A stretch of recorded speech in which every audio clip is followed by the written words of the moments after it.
Good morning, good morning, good morning, everyone.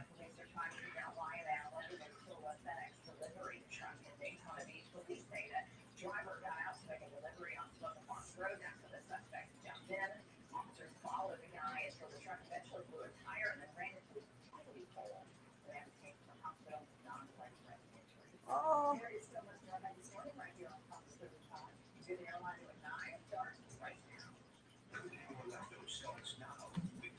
breaking news. Mm-hmm. Will they start on time?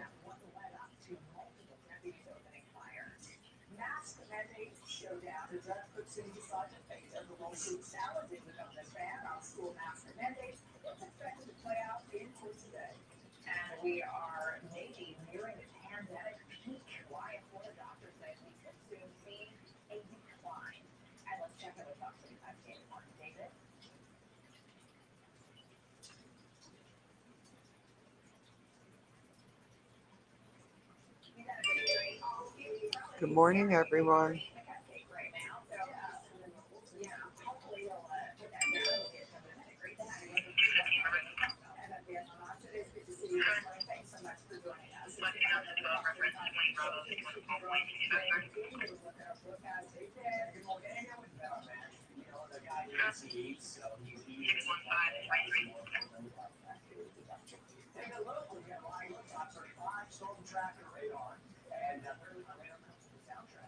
Good morning, Wayne. Whereabouts in South Georgia are you?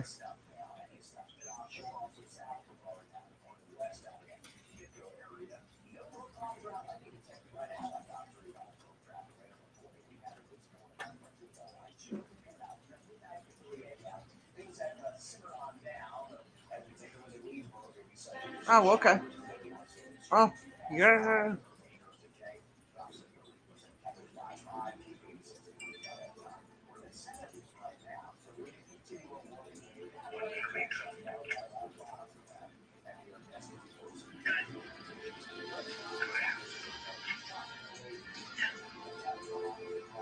Oh, that's really.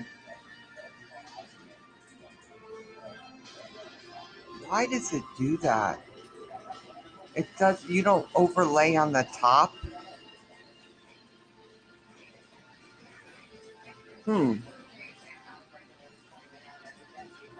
Right.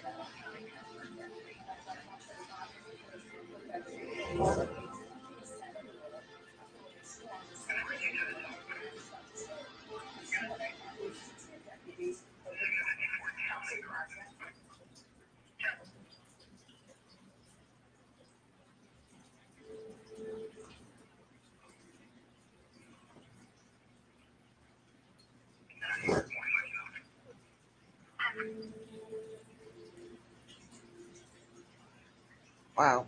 I never noticed that you don't lay over the top of it.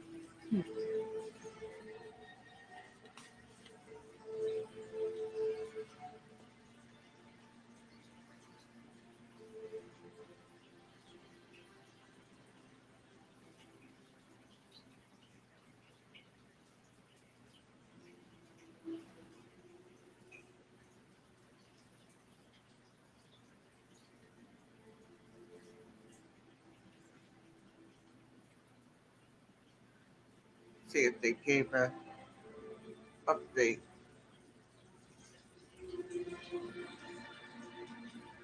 They still go for lunch for 8:35.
Yeah. Caller's back landline. We're going to transfer them to your work cell.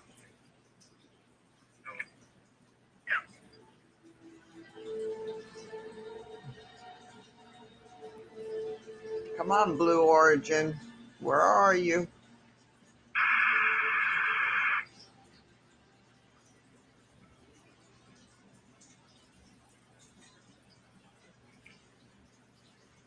Here we go.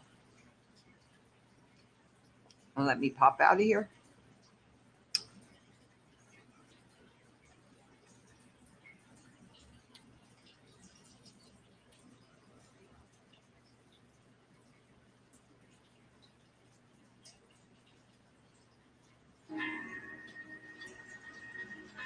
The human need to explore is deep within all of us. Our ancestors crossed mountain ranges, sailed open oceans to map new lands, and sought out the unknown while always looking to the stars. We're curious, and now we're at a place where we can pioneer new horizons. Because Earth, this blue planet, in all its beauty, is just our starting place. It's 10, 9, 8, 7, 5, 4, and start 2, 1.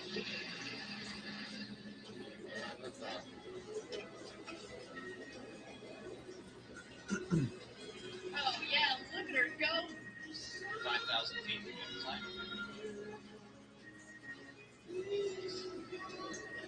Now is the time to open the promise of space to all and lay it away for generations to come.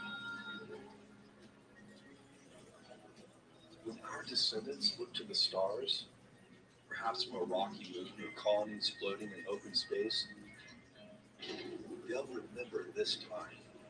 When they reflect on where it started, they'll remember this place. Trump.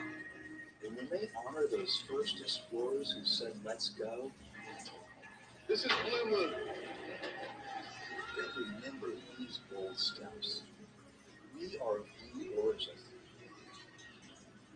And this is just the beginning.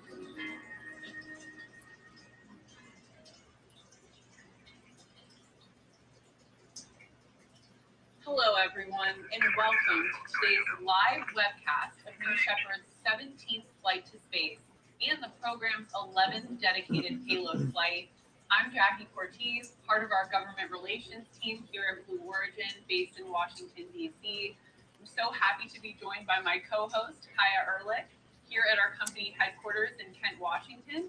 This is my maiden voyage at the desk, so thank you so much for sharing this experience today, Kaya. I'm really excited for the launch. Thanks, Jackie, and it's my maiden voyage as well. I couldn't think of a better host to share today with than Jackie. Really appreciate this divider here. I know we're taking all the necessary COVID precautions here at Blue Origin. Just to share with you, when I'm not here at the desk, I actually work closely with NASA and our New Glenn Orbital team, as well as the New Shepard astronaut sales team. So I'm really looking forward to sharing all the really cool science and art on board New Shepard today. I am too, and let's get into today's mission. Today is an operational payload mission. So what that means is there's no humans flying today, but there will be payloads on board, including the second flight of NASA's lunar landing experiment, which is actually a suite of sensors, computers, and algorithms that work together to determine where a spacecraft is located, its speed, and other important measures as it approaches the lunar surface. Morning, Debbie. More on that coming up later in the show. We also have New Shepard's first ever art installation on the outside of the crew capsule. We'll show you that here soon. Of the payloads inside the capsule, many are funded by our good friends in NASA's Flight Opportunities Program. These payloads are testing important technologies for our future of living and working in space.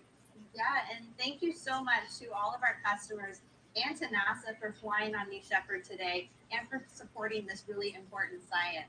This is the 17th New Shepard mission to date and the 4th for the program in 2021.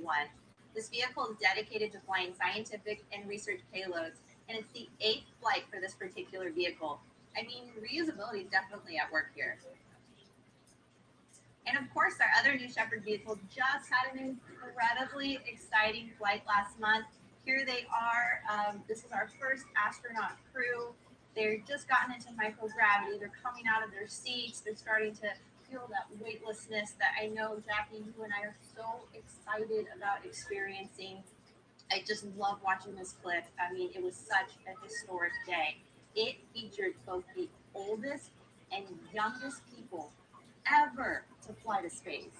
It was such a special day. And also on board, in addition to Oliver and Wally, the youngest and oldest people to ever fly to space, was our founder, Jeff Bezos, and his brother, Mark.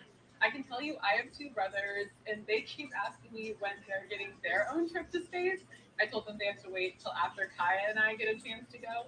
But in the more immediate future, we have our next human flight coming up here soon. And also in the near term, we plan to combine Fucking payloads delay is with horrible. crew to fly astronauts and researchers with their experiments to space. NASA's Flight Opportunities Program actually recently expanded beyond just payloads to also support researchers who want to fly with their payloads to space.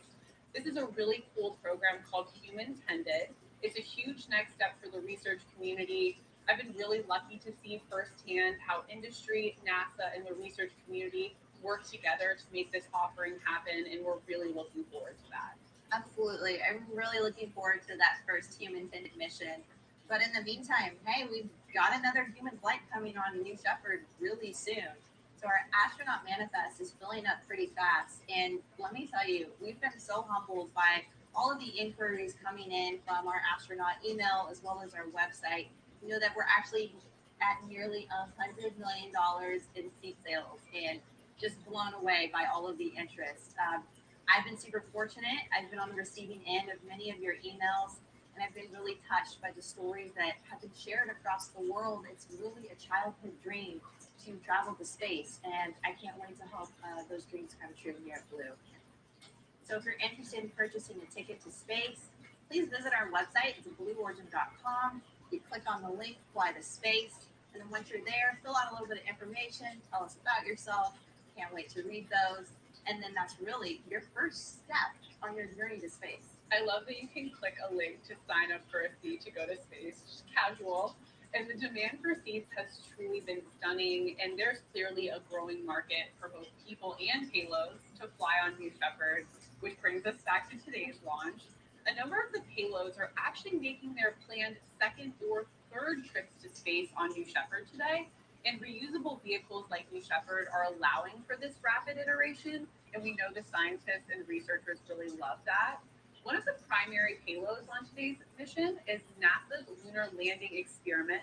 This specific payload is a public-private partnership under NASA's Tipping Point Technologies program, sponsored by the Space Technology Mission Directorate. This is the second planned flight for this sensor experiment. The first flew last October. It is. We talked to the team, and they told us they got some great data from that. And the goal here with this second flight is to further test the suite of sensors to reduce the risk and increase the confidence for successful missions to the moon. The payload is flying again, mounted to the exterior of the New Shepard booster, so the payload is fully exposed to that space environment. Let's take a closer look at how this sensor suite works. As you can see here in the graphic, the sensors are located right there in the ring fin on top of the New Shepard booster, and they give a view of the ground during ascent and descent. The avionics are tucked under the top of the propulsion module, and we have three main components working in this sensor suite. One of the sensors is responsible for determining the lander's speed and ground range. The second takes live pictures and correlates them to existing surface imagery. For this mission, we're using the West Texas desert imagery, but we have shown it works well for simulated lunar imagery too. And lastly, the final piece here is the descent and landing computer, which integrates those navigation sensors to support precision landings. And these sensors will allow much higher landing accuracy than was available during the Apollo era. That's right, Jackie. And I know that we took a lot of those learnings from that first flight and they've been incorporated into the second flight here today on New Shepard. So let's go ahead and take a closer look at that. The objective of the program is to advance our technologies for landing on the moon. We've been collaborating very closely with NASA on this. Weren't they informed they weren't NASA's landing on the developing moon? various Oops, did I say sensors, that? LiDARs, landing region systems for a few years now, but they haven't had a capability to test them out. But for New Shepard, you can start to think about taking the technology and flying it multiple times so that you can really understand how it's going to perform in the space environment. The beautiful thing about the New Shepard payload module is it's similar in size and descent trajectory to the lunar lander. So we're replicating landing on the moon using New Shepard. This will be our second of 2 planned flights for the program. We wanted to do multiple flights. We wanted to validate the data that we would get on the first flight, and then keep going.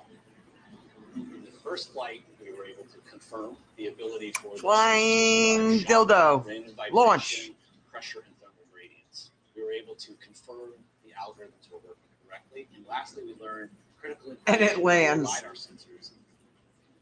Both the Blue team and the NASA partners collaborated together to evaluate the valuable data that we got. And we constantly have technical interchange meetings with our NASA collaborators. So we have them joining us for these flights. We have them working with us to evaluate the data.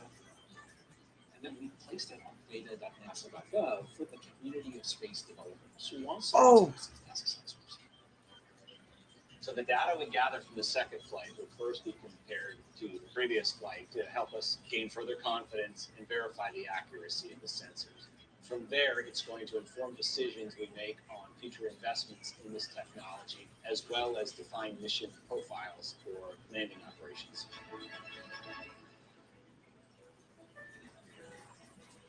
He's going to have to pay for someone else to send that. NASA is such an important partner for Blue Origin, and we really look forward to continuing our work together. Recently, Jackie had the chance to talk to John Carson, NASA's Technical Integration Manager for Precision Landing. They discussed the experiment and ways Blue Origin and NASA have been collaborating on this. So excited to be here today with Dr. John Carson from NASA's Space Technology Mission Directorate. John, thank you so much. We're really excited to hear from you. Can you tell me a little bit about what the team learned on the first flight on New Shepard? Hopefully you guys got some great data from that.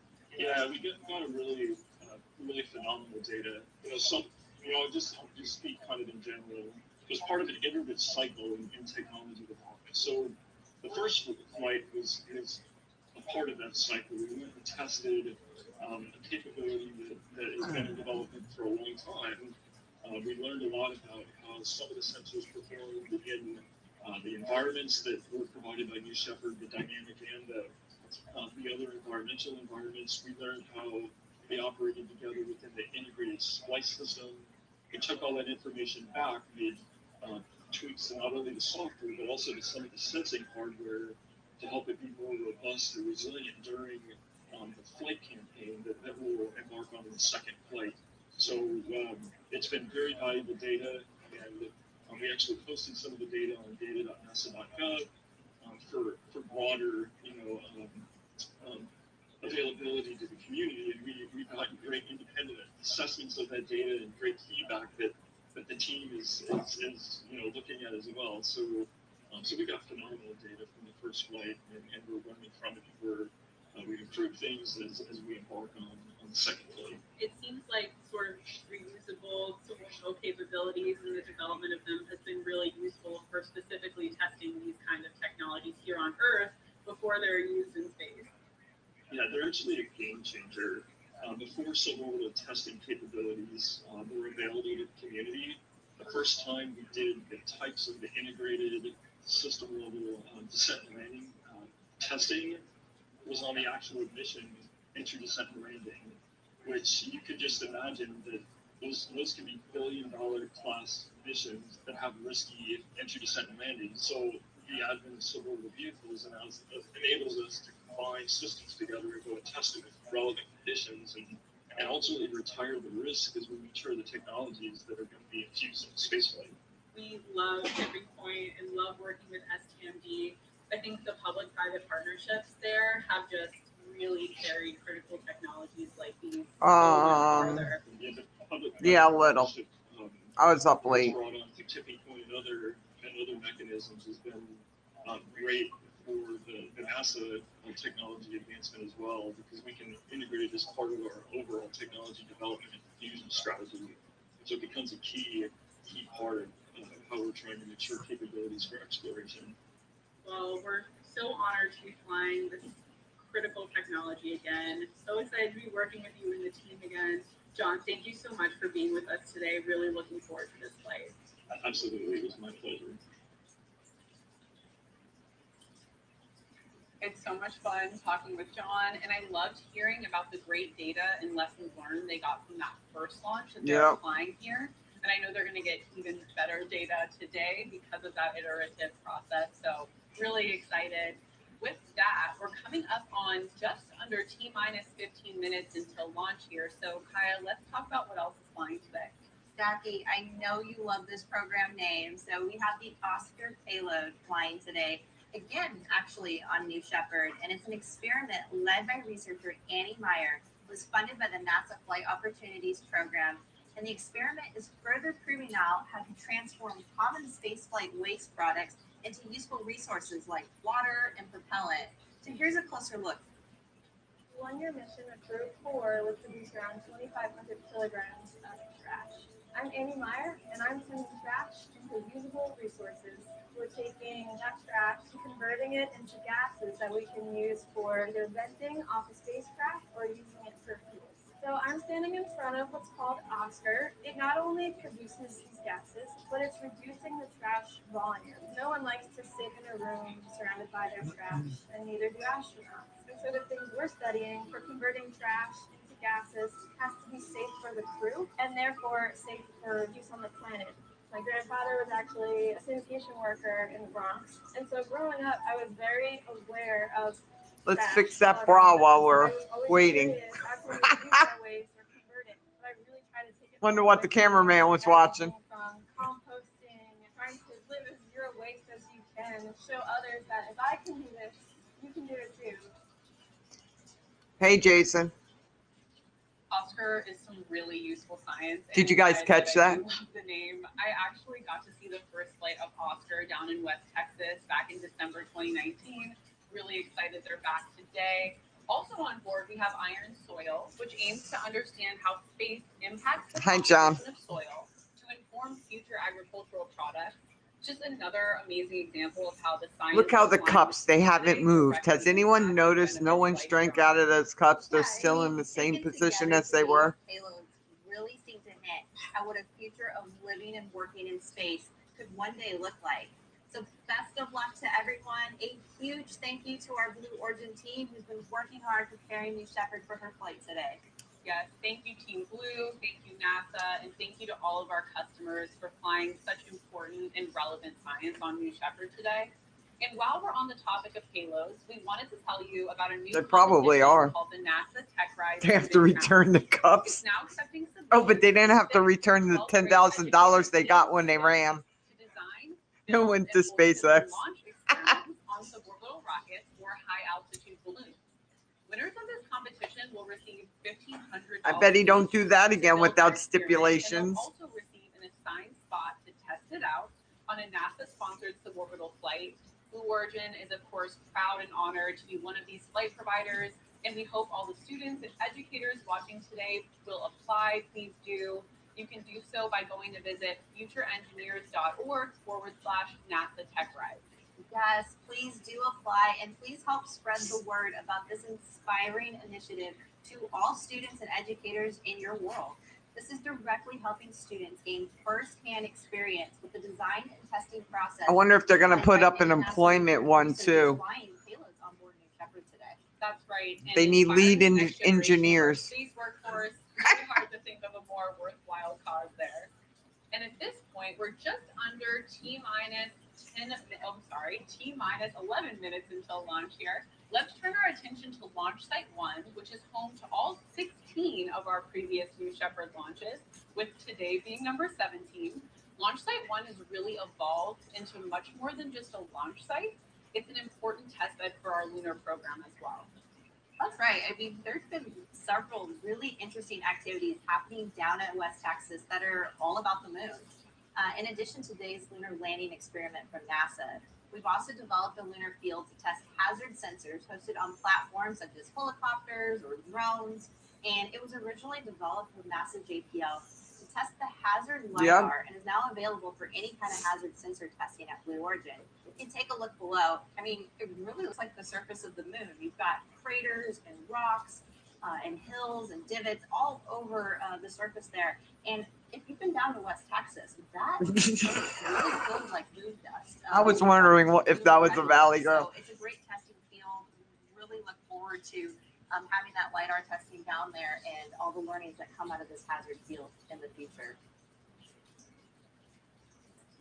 I have to tell you, we need to see if we can get some moon buggies and be allowed to go out and drive around the lunar hazard field.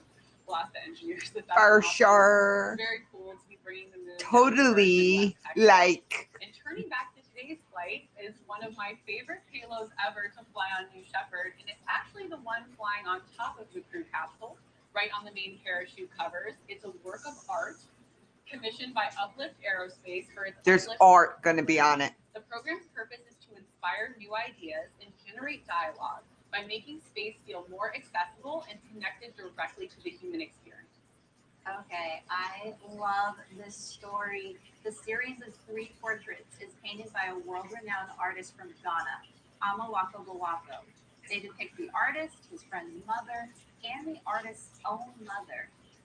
So big shout out. I know we have a lot of students. Oh, I thought it was him. Now, hello to Donna and all the students. We look forward to what the future holds for you here in space. But Amawako told us a really special story that if mother's love comes from a place that is out of this world.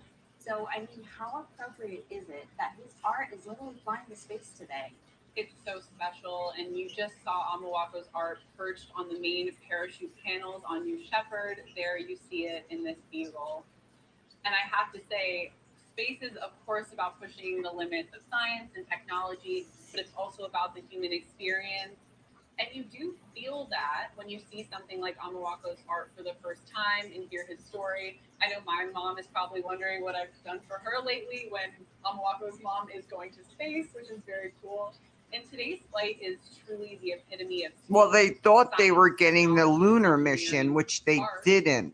And math. So all these tests Well, were it does for look like we are NASA in and- full and, gear, so let's take a look at other Shepard companies. on the pad.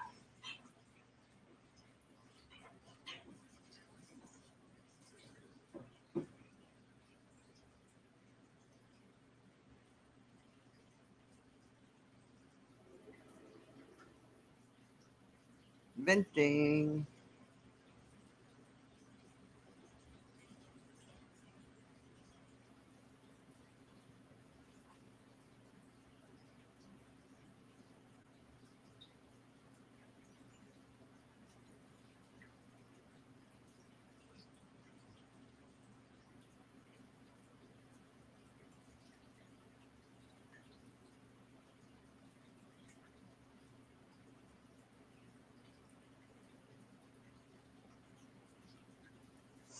And then Saturday morning's our next launch at 3:37 a.m.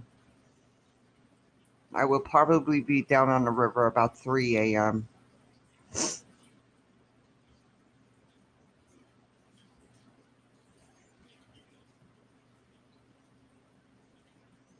All right, well, it looks like we're delayed here for just a few minutes. We'll update you on this hold. As No, soon as we can. Jason. But let's take Scientific a few seconds equipment. To talk about our recent first human flight. It was truly a day for the ages. Let's take a look at some of the highlights. I have one more thing we need to do before we depart. This is called a challenge point. On the front, it says presented by crew member 7 for spaceflight on New Shepard. On the back, that says you are one of the first of millions of people living and working in space. So with that, the New Shepard 16 crew, let's go for launch.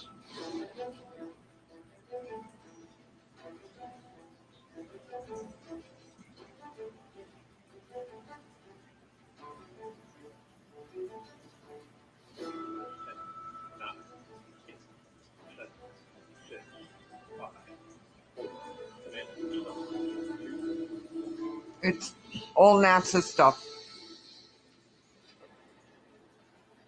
There's There's a bunch of experiments on there.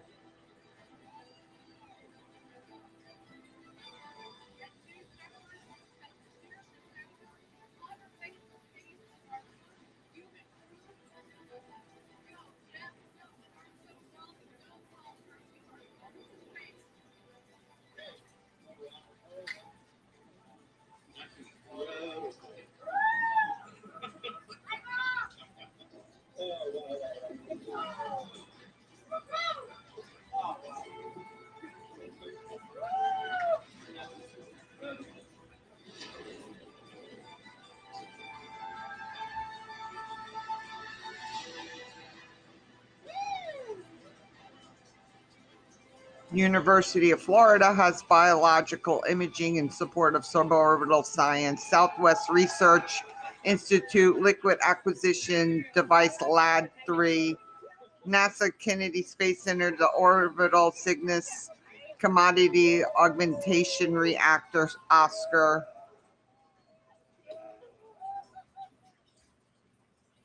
And then Club for the Future will fly thousands of postcards from Blue Origins Foundation. And there's more. There's like 10 experiments on board. Wally, what an absolute icon. I love her. Kaya, you were lucky enough to get to do some of the astronaut training work early on. Can you tell us a little bit about that experience? Yeah, absolutely. So I got to go through our astronaut training program. We did 2 days full of training, followed by the third day, which was a simulated launch. And it was so much fun. Damn, only really 2 gave you days. A taste of what it would be like to fly aboard New Shepard without actually flying aboard New Shepard. Crew member 7 did a phenomenal job. We had Kevin Stroke, a former naval aviator, and those of you av geeks out there and pilots, I'm a fellow pilot as well. Our training was all about that. It was followed by rigorous safety training, and the flow was just spot on, perfect. So we really felt prepared for anything that may come along. We practiced a lot about getting in and out of our seat, ingress and egress in the seat, as well as practicing microgravity egress out of your seat, using your fingers and instead of pushing with your hands. It was an amazing experience, and hoping and looking forward to more folks experiencing what I got to experience and taking the launch. And New Shepard does the in the capsule, like strapped in, science, like and New Glenn it does the human. Oh my God, I'm so jealous. What did that feel like? It's amazing. So what they do inside the capsule for training is they pipe in the sound from an actual launch, and it's at the same decibels as you would experience during launch. And so there's no boom thing. Yes, Jason. Whatsoever. You hear the chutes when they deploy. You hear the separation from the spring system between the booster and the capsule. So really what I did was I closed my eyes and I just went through the whole mission with my eyes closed, thinking, my gosh, I cannot wait to fly. It is just a spectacular experience just in training alone. Well, someday when we fly together, I'll have an expert with me. So very excited for that. It looks like we are still in a brief hold. So let's take a look at New Shepard on the pad.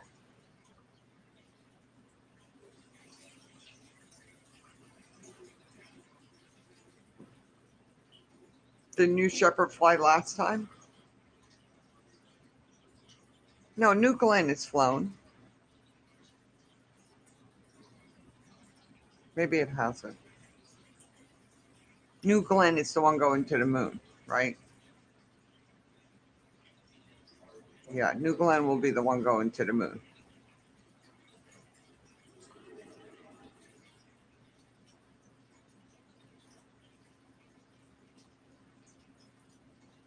Low Earth orbit and geostationary transfer. Hey, Michael.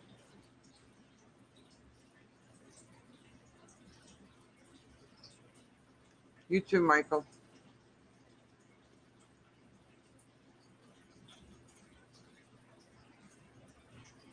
Oh, they used the BE4 engines on that one too. 7 of them. Blocks LNG engines. 3.85 million pounds of thrust. And it's designed for 25 flights.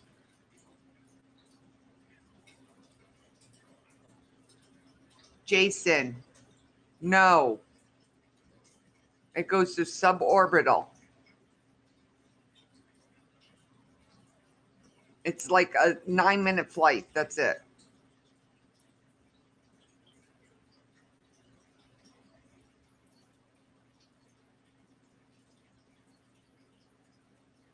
It goes up and it comes back down. No, a flying dildo, not a bottle rocket.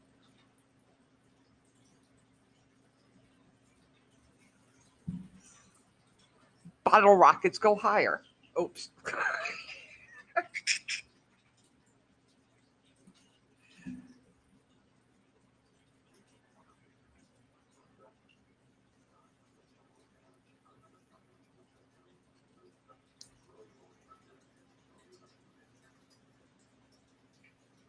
Be great if we could hear that.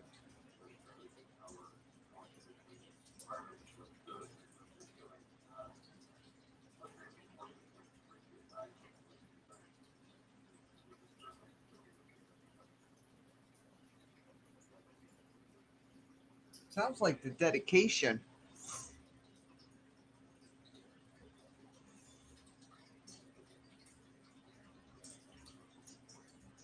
That's all they do, Jason. They don't do anything other than this.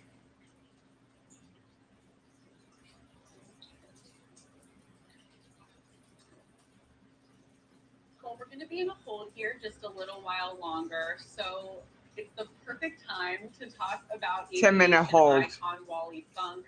As you know, Wally flew on our recent first human flight. She's the oldest person ever to fly to space, and her resume is quite impressive. I know, Kaya, as an aviator, you must be so inspired by Wally's story. Absolutely. I think we all grew up looking up at Wally, and what an amazing inspiration she has always been and continues to be. And it was such a big deal that Wally finally got the chance to go to space after being an early Mercury woman in the NASA program. Her hometown of Grapevine, Texas, threw her a parade and declared August 7th Wally Funk Day, which is, of course, that's now awesome. the best day of the year. So let's take a look. It was so busy seeing everyone here today on Wally Funk Day.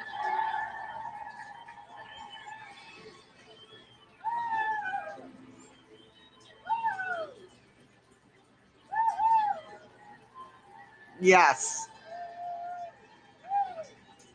Look at that Cadillac. Ah.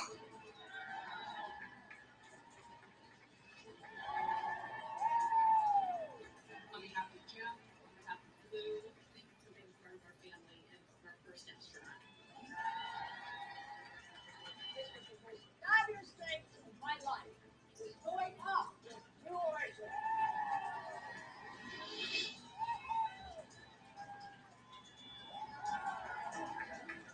She's the best.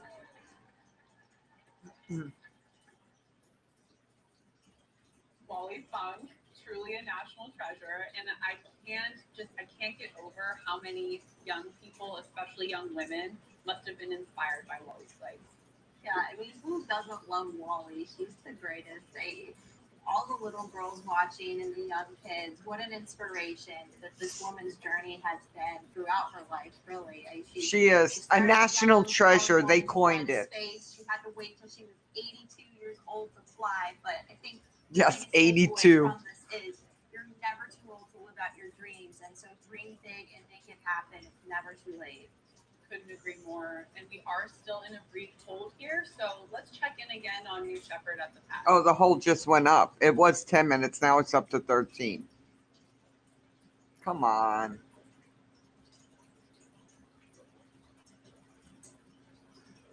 They were supposed to have flown yesterday. They scrubbed. They never said why. Doesn't look like it's windy out there.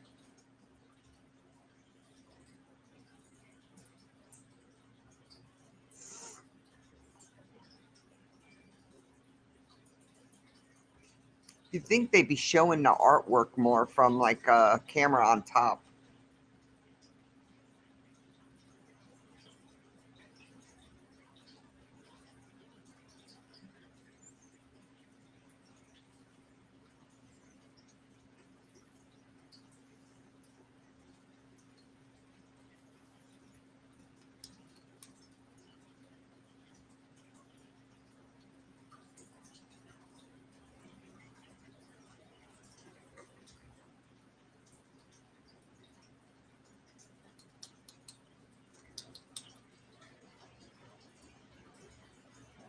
Oh.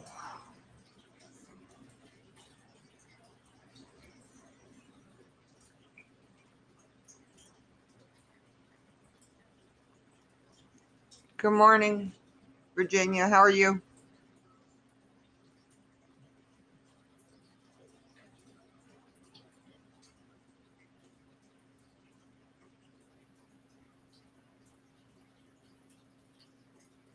They're still here.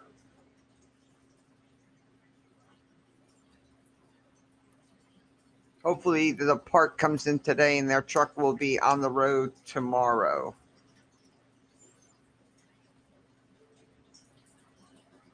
Blue Origin, they're launching a suborbital flight with NASA equipment. Flying dildo.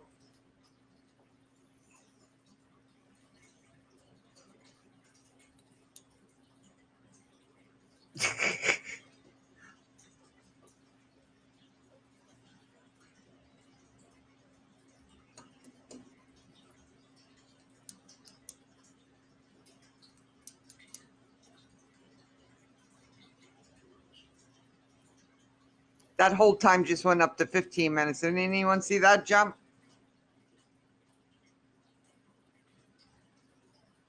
Why?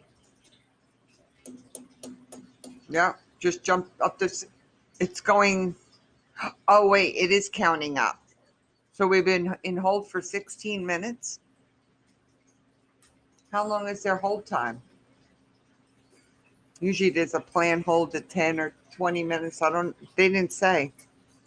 All right. All right, Virginia. We need to do a beach day once this weather gets better.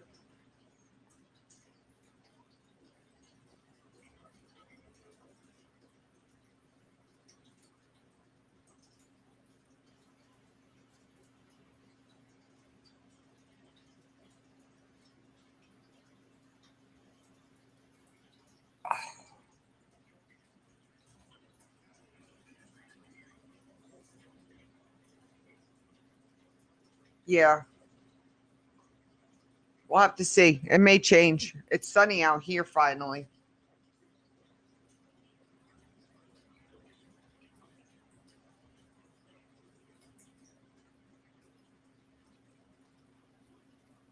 I wish they would pipe in what they're talking about. Can't hear shit.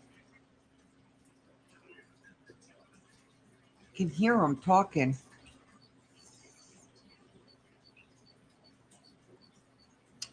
Um, we don't have the landing facility. I don't know how that works with them. And why they don't launch here. Their rockets are here. Maybe they're building the tower here, Columbia, number one. I don't know if they're done with it yet. I know they were close to completion on the tower. And I know they were working on electrical because I know a few people that are subcontractors out there. But they were really close to being done.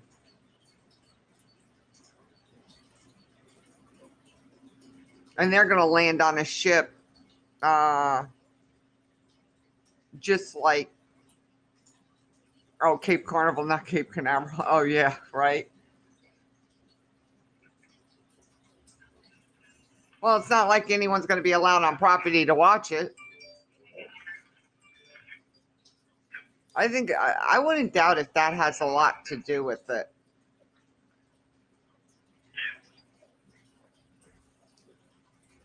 Well, we are out of the hold, and I do Oh, love seeing New Shepard finally. and hearing New Shepard as she prepares for launch today. Kaya, can you tell us a little bit about our nonprofit Club for the Future and the work they're doing to inspire the next generation?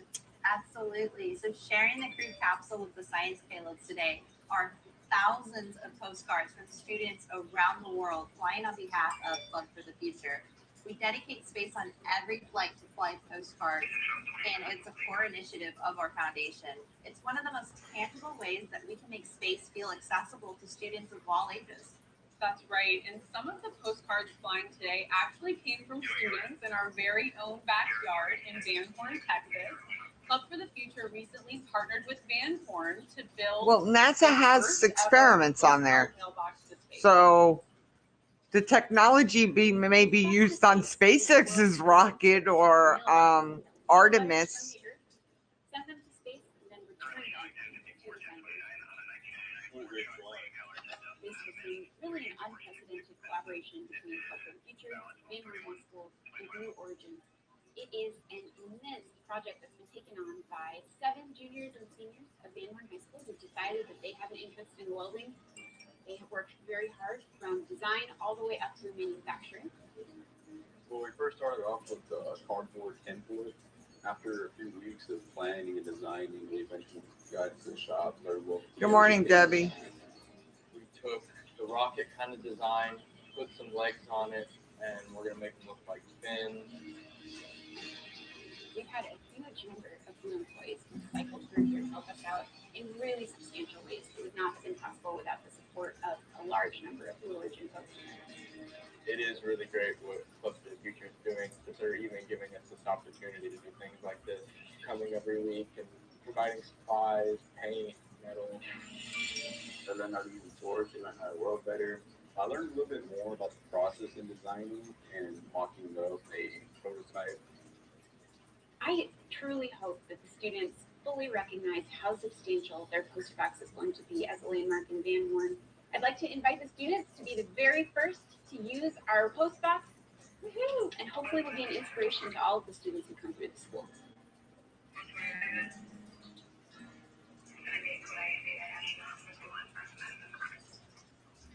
Jackie, I don't know about you, but I am a girl who loves to tinker with tools, and I've got to say that postbox is so cool. Amazing job, everyone. And here's another cool one from our club that may actually be coming to a backyard near you soon. That's great. In fact, earlier this week, Club for the Future announced the SC's new Shepard model rocket is now available. Here are some of our engineers down at Launch Site 1 testing it out and clearly having a great time doing that. Oh, I need that.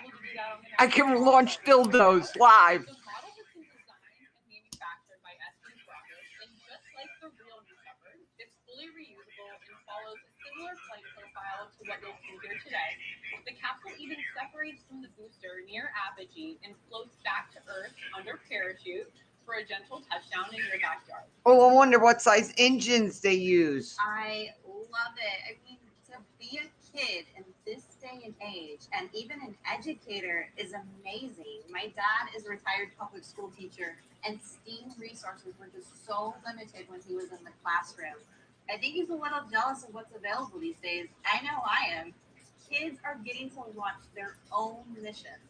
It really is an exciting time. And what's also cool is with each model rocket comes a Club for the Future postcard you can send to space and back on the real new Shepard.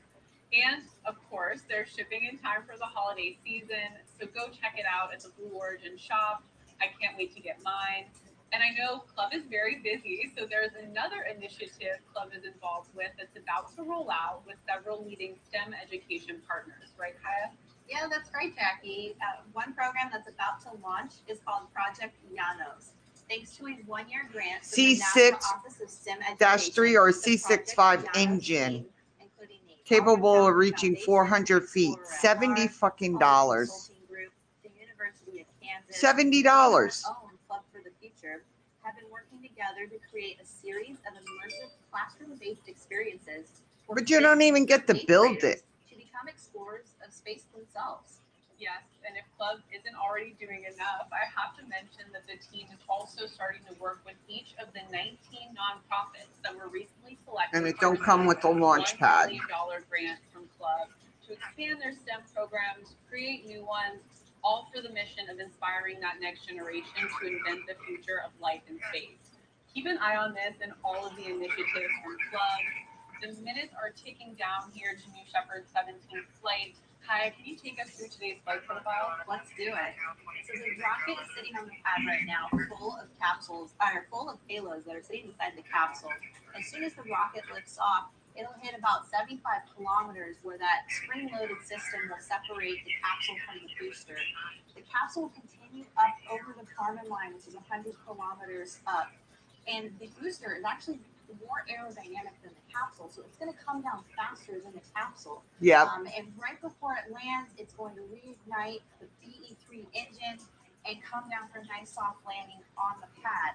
Now, as the capsule is getting that microgravity time, it's going to start to slow itself down. It's not as aerodynamic. It's got some more drag.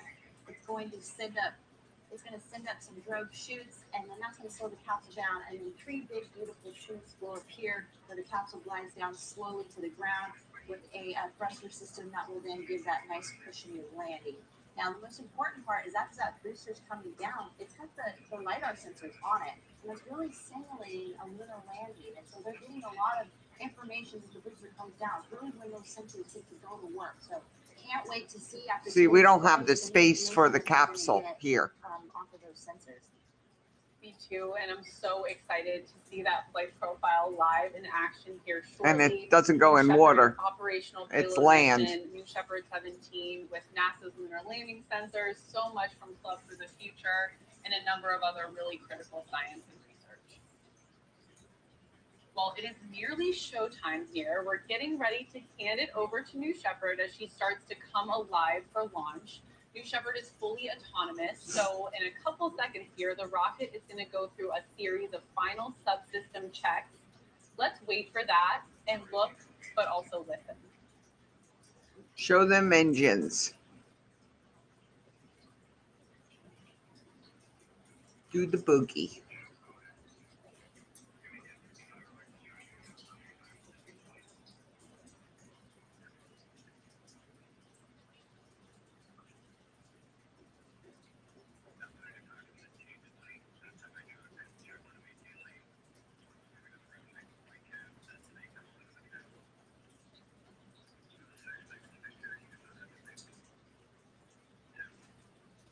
Something just moved on the tower on the left.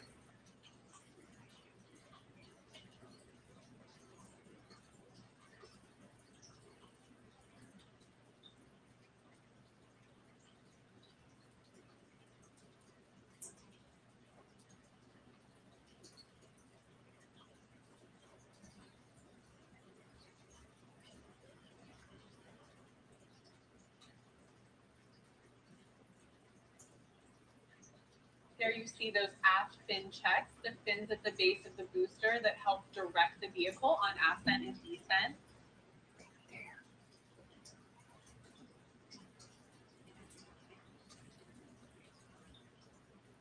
Do they do a gimbal check?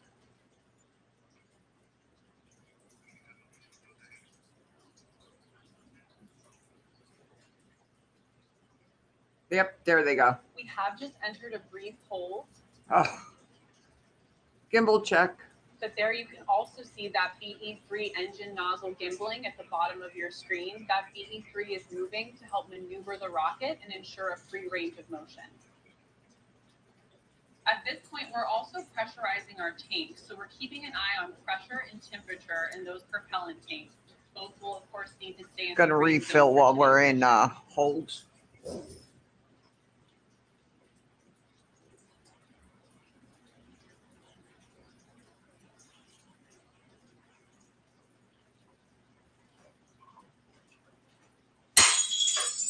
Yeah, buddy.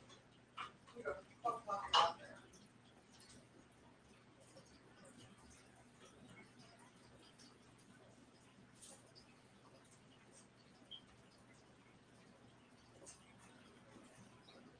You know what that is?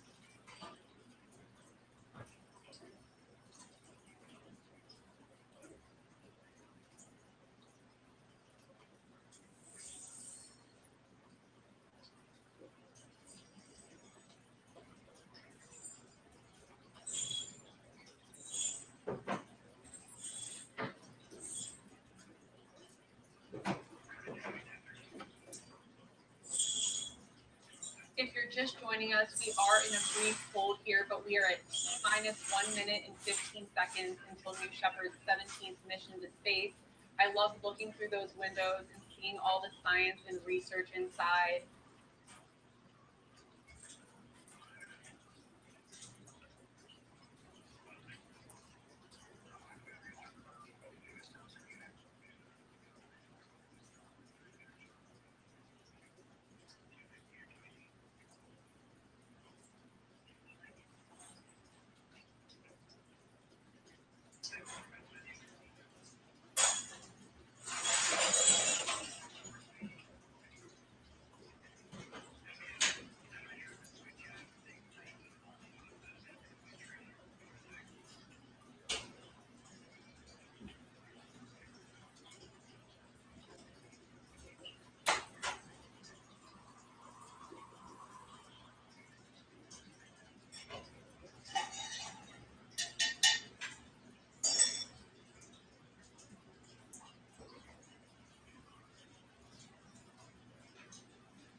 No, I broke some type of a dish. I don't even know what it was because I don't know what would have been there. Oh, good morning, Bernie. Or good evening to you. I don't know what it was. It was a white porcelain, but it wasn't my dish that my spoon lays on because that was where it was supposed to be.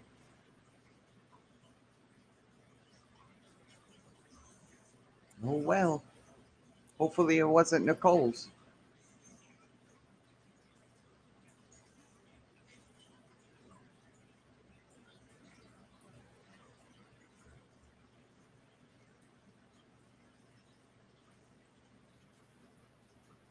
Beautiful mountains.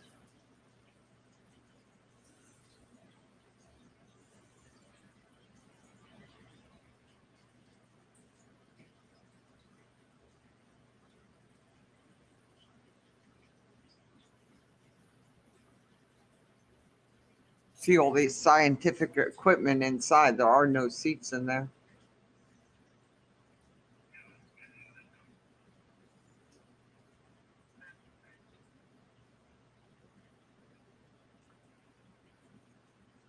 We are still in a brief hold here at T-minus 1 minute and 15 seconds until New Shepard's 17th mission to space. We'll keep you updated here Texas. shortly.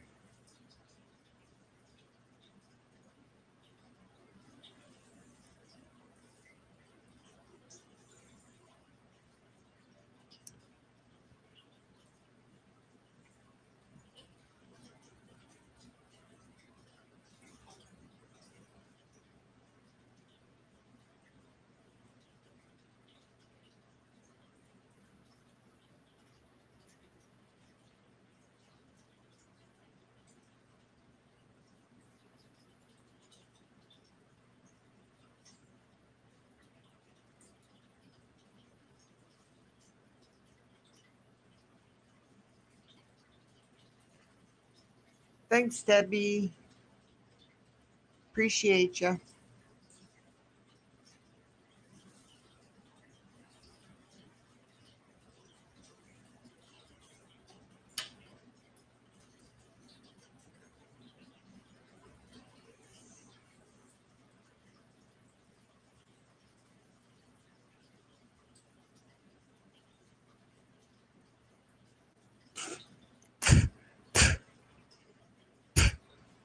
Does it even do that?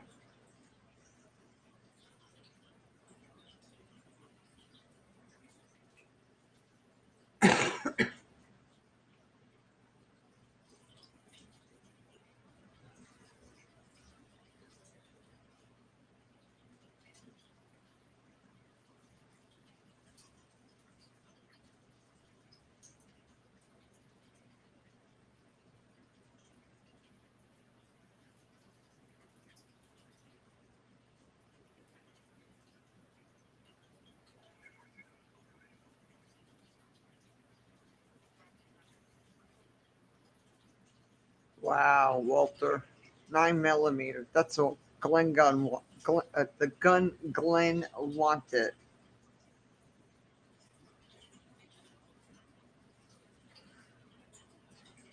new shotguns, the Gears are Fear 111. 116, come check it out real close here, man. These are beautiful.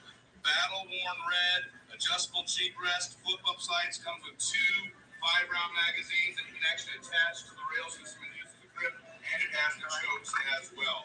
It's gun brand new. It's got your sling rings as well. $5.99 plus tax. And these things are nice. Mm.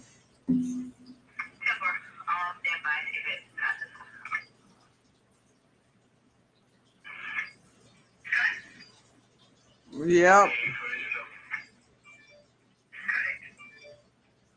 Still in a hold.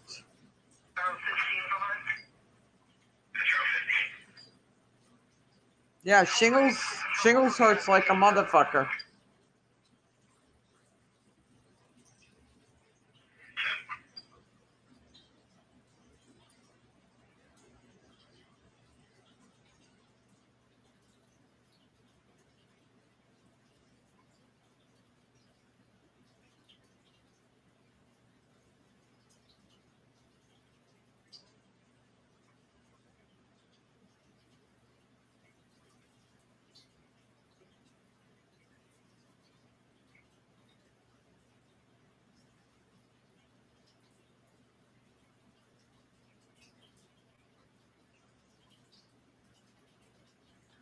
Come on. I think they're going to end up scrubbing this with this many holds.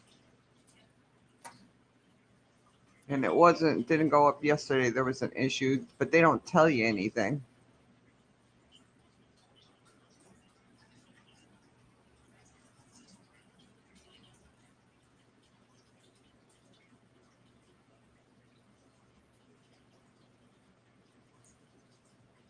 I know. Did you get the primer done?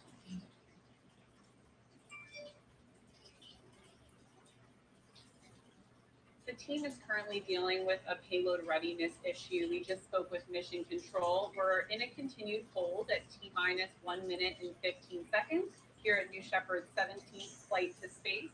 So just be patient with us here until we release the hold. Patience.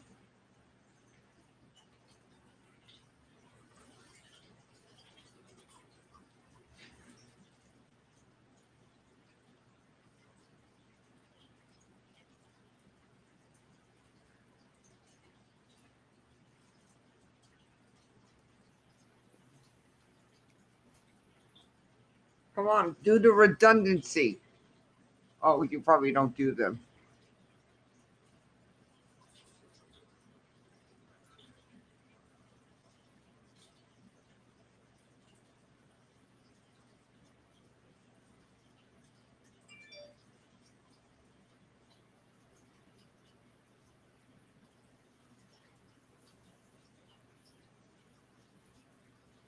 Whatever's for that.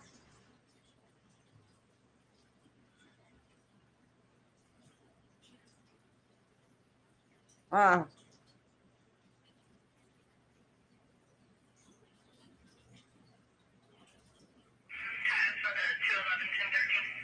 Yeah, our haze is gone, so I think the Sahara sands are gone.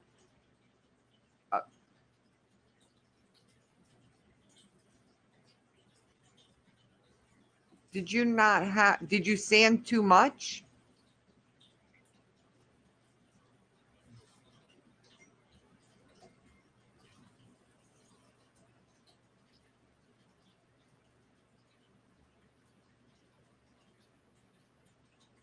I thought the ship was going into dry dock.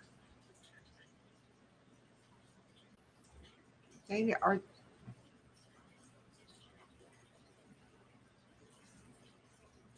Saturday, September 4th. Oh, okay. Yeah, they are in dry dock. I thought they were in dry dock.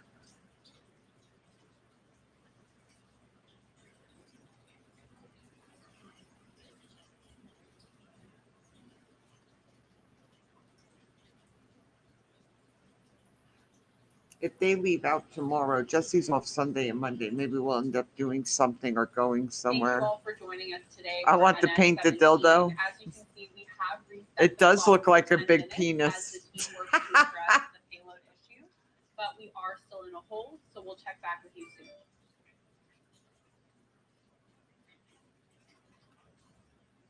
They're gonna end up scrubbing this bitch. I just have it.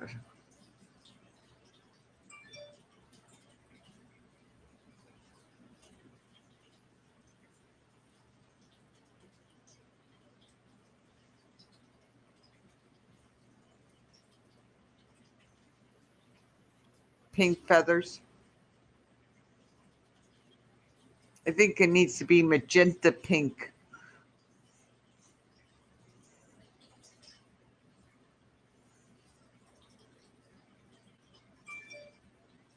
Well, look at that.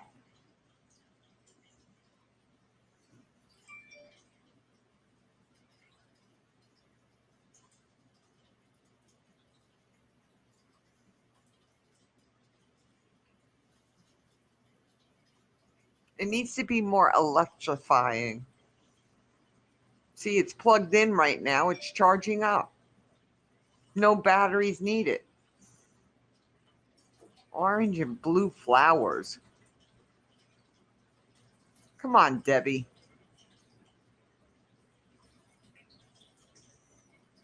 Yeah, no, it's all right.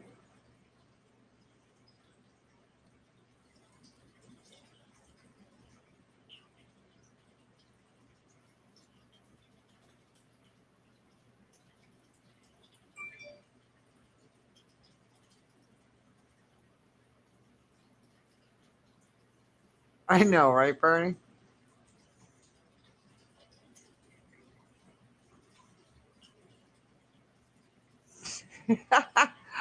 uh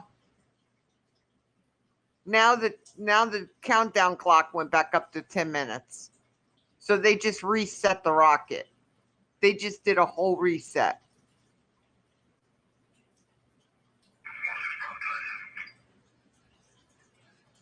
That's what they're doing.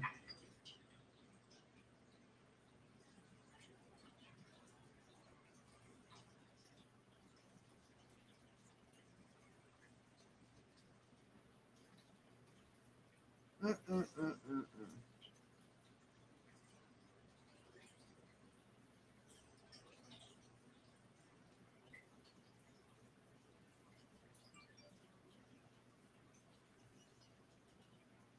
I mean, like, honestly, no condoms needed. Smooth insertion. No safe sex here. This is about violation.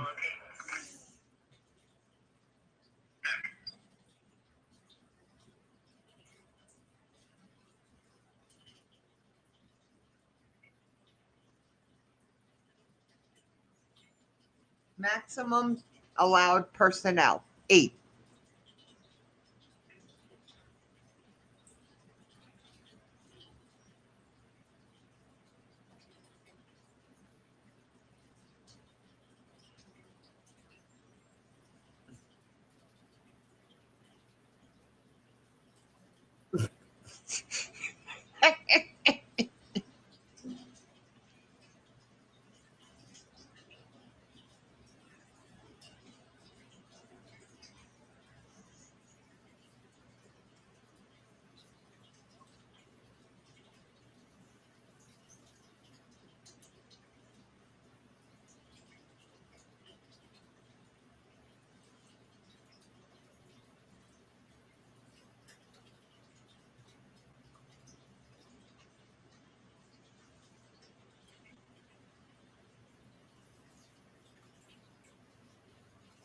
Yeah, New Glenn will lift off from LC-36 at Cape Canaveral Space Force Station.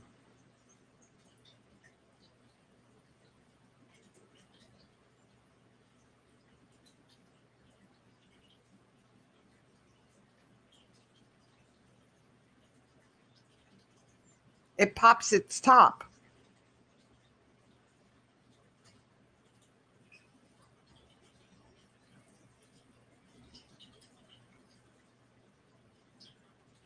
The head pops off when it explodes. It can't contain itself.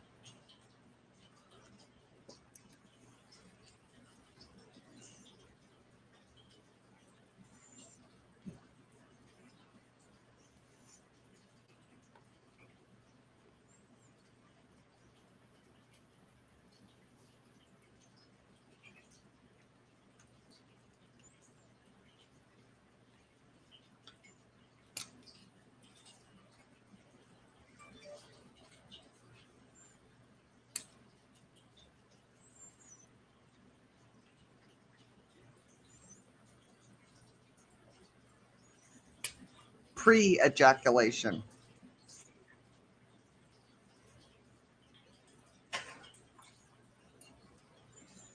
That's all you get out of this.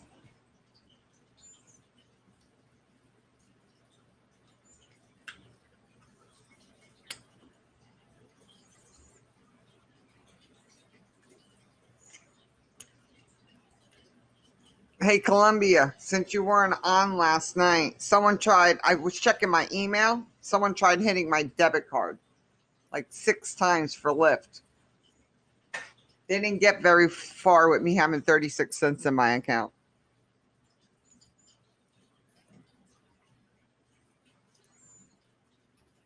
Yep, in the United States. Yeah. So they hooked my card to my Apple,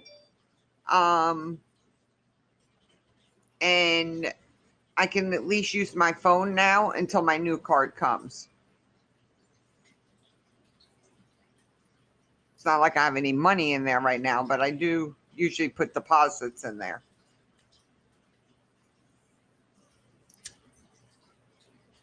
Or transfer money from Jesse's. So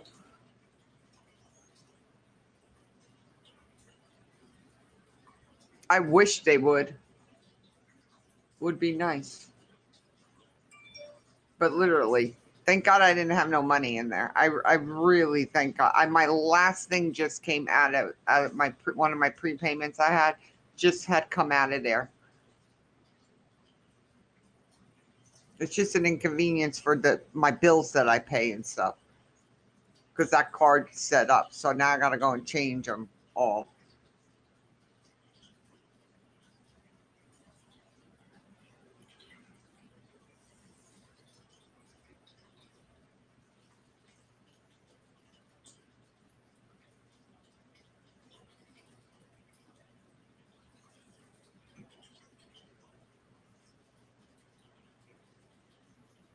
Well, they skim cards, but I don't use my card. Only at Jesse's gas station did I use it at, because that's normally where you get skimmed at. But they have the new pumps where they have security on them.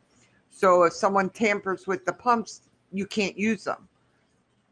But that's the only place I've used it. I don't usually even use my card to get gas because I get it at Cumberland. But at the end of the month, I won't do it because it takes 2 to 3 days for your money to come out of the account. And Jesse gets mad at me because then I'm transferring money out of his account to cover the gas. Thank you all for your patience as we make sure our customer payloads are ready for today's mission. Thank you for joining us for NS17. This hold should end shortly. Yeah, because they're resetting everything. So, but that's where all our we used to have a bad skimming problem here, like constantly on Jesse's pumps, constantly, and they the state turned around and made them put in new pumps that were secured.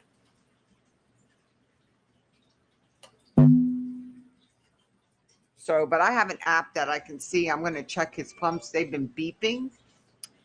So I'm going to check them when I go up there to take him to work. It'll check for skimmer cards.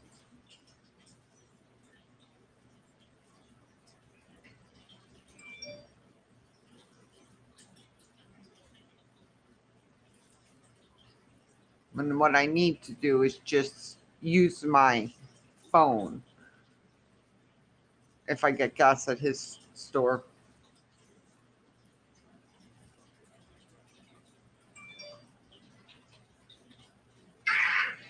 Oh, that didn't sound good.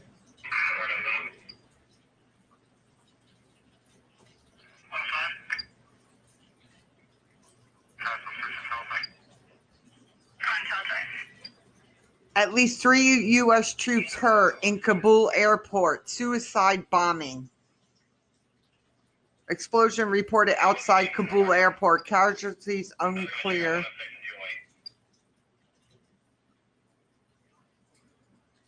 Funko has a...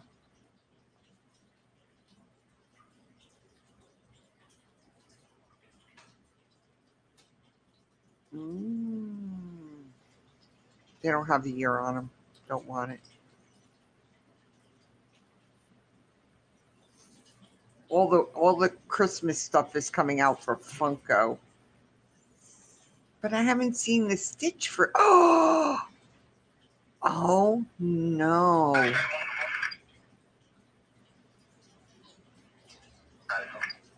They got Gorgu ones. Oh. They're all out of stock. Yeah, at the airport. Well, they already said they didn't want anyone outside the airport, that foreign intelligence was picking up that something was going to happen. And there it happened. A suicide bomber.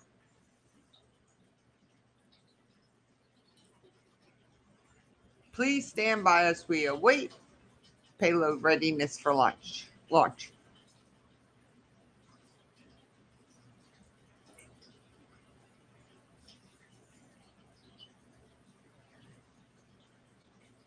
Bashed Aussies.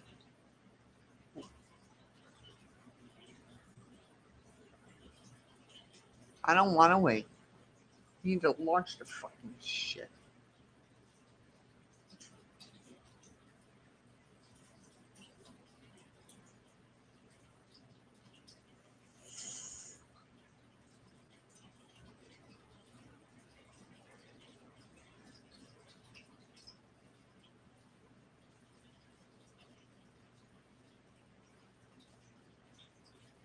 I hope he ordered the Pokemon one.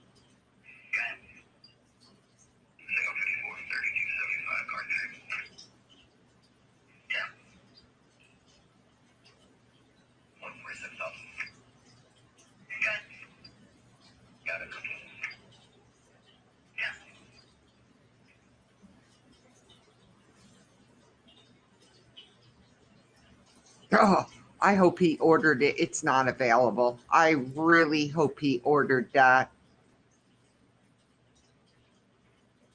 God, I hope he ordered that.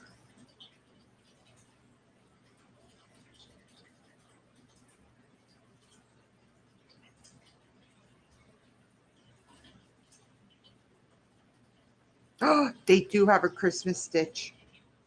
Oh, it's going to be Hot Topic, right?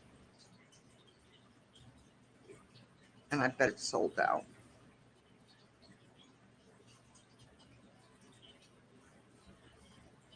Yeah, it's not even there. I missed it. When did they post that?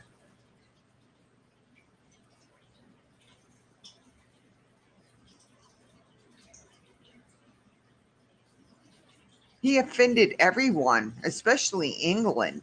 Like, they were fucking pissed off.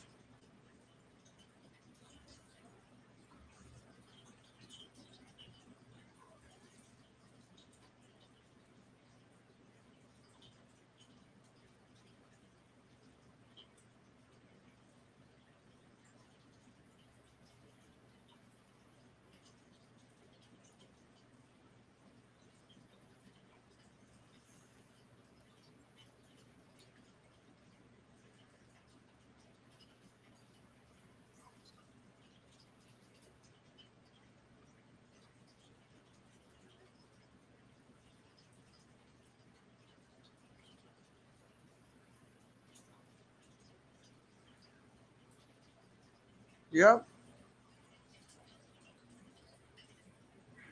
the 223, 1052 to 108 for signal 52 at 700 South Park Avenue.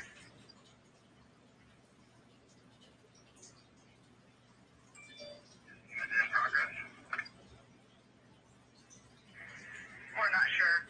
It's third-party caller. She came into the BCSO complex, but she had just been 52'd. She walked back outside. She seemed out of breath.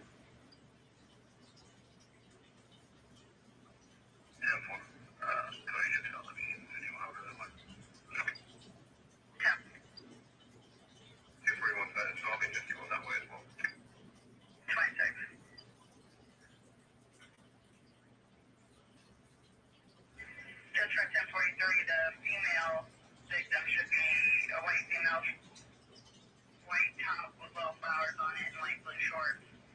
She's outside somewhere, possibly.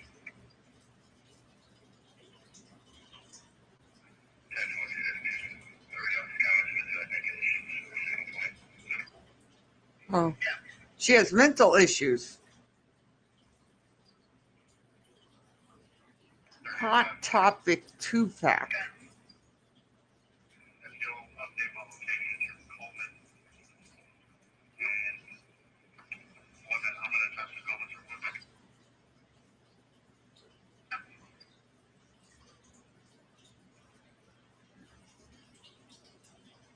Second explosion.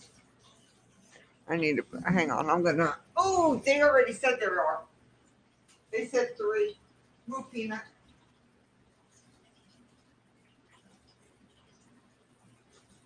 Go for it. The count has resumed for New Shepard's 17th mission to space. Full of payloads today. So excited for this science and research. While the clock continues, let's talk about the main priority on every New Shepard mission, be it payloads or people, and that's safety.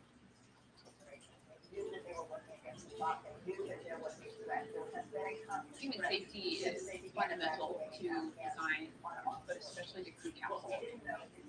Capsule is the most highly redundant space flight system that has ever been designed. You have redundancy that Oh, we're in countdown again. Okay. the capsule is designed to be safe only to parachutes. So we wanted to test that in real life and live, and it worked perfectly. Now with the capsules going way too fast, the retro rocket actually compensates by adjusting the amount of thrust. Our third and fourth safety system is engaged, which is a crushable section in the seats and a scissor mechanism that has further energy absorption. The capsule has an escape system designed in case there is something wrong, detected on the propulsion panel, get the astronauts away to safety. From the moment that we close the hatch, we can go escape enabled. We have very high confidence that we can keep people safe. The overall mission of Blue Origin has remained completely the same. We are here to safely build the road to space.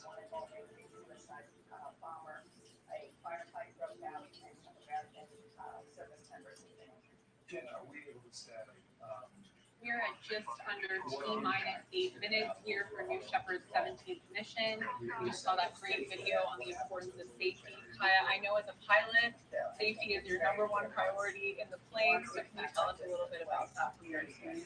Sure. I mean, with New Shepard, it really comes down to the design, and so much redundancy has been built into New Shepard.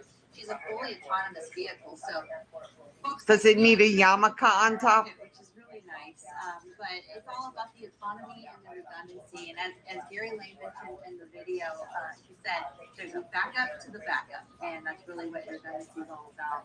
Safety methods that were built in. If something failed, there's a backup system that would kick in, and sometimes a backup to the backup to the backup, which is a great design. You reset the whole fucking rocket. You didn't use redundancy. That's all my confidence. If I'm not flying a vehicle, I at least want to know that there's a benefit built in a safe vehicle. So I'm ready to fly. Well, thanks, Kai. And let's take a look at that safe design out on the pad as she prepares for launch.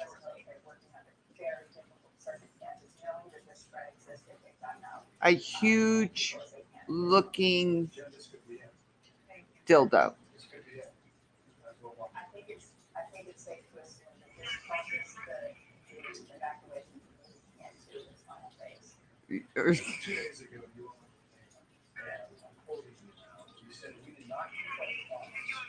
Today isn't the 31st, is it? I thought they were supposed to be out by the 31st. Today's the 26th.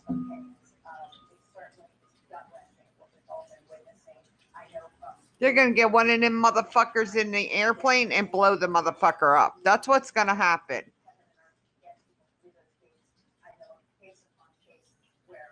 Hey, Cuss, how are you?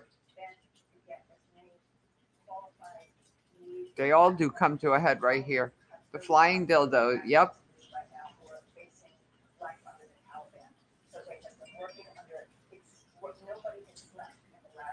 Since August 14th.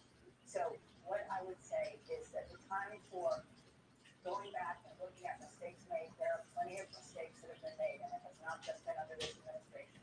Go back for 4 presidencies, mistakes have been made in Afghanistan. And right now, it's heartbreaking to think of the people who are caught outside those gates, who are deserving of being able to leave, who may even have paperwork, who may even be Americans. And right now, security of the forces inside the airport, security of the thousands of Afghans inside the airport, that is imperative, paramount importance. Proud to work with you, Jen. Thank you. Stand by. We also have another eyewitness who is on the phone with us. His name is Bill. Bill, if you could hear us, tell us what you saw. Suicide attack confirmed at Abbey Gate.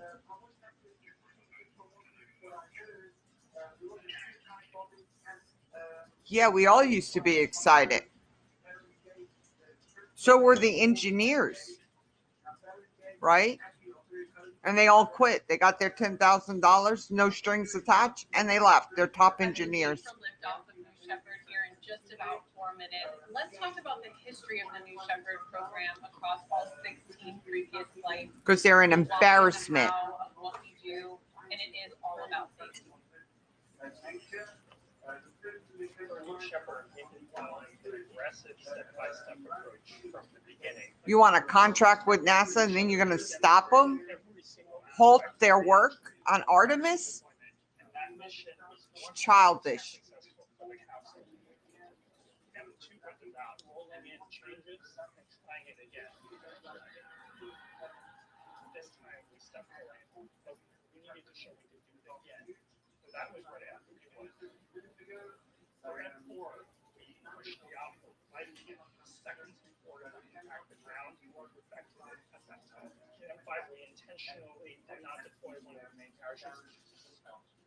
And it worked perfectly. It's how to let the capsule launch and escape if there is an accident on the pad. F6 mission was about testing that at its most stressing condition. Ignited this rocket motor easily and showed that we could recover the capsule safely. For M7, what we introduced was a new capsule design. M8 was just a repeat. And then the third escape test was to show that we could escape in space. So on M9, the capsule lit off. It's a solid rocket motor. M9 and M13, we are flying payload missions for customers, giving us more confidence in the capability of the New Shepard system. 13 was a perfect flight, preparing for the M14 machine, another verification check. We were ready for first human flight.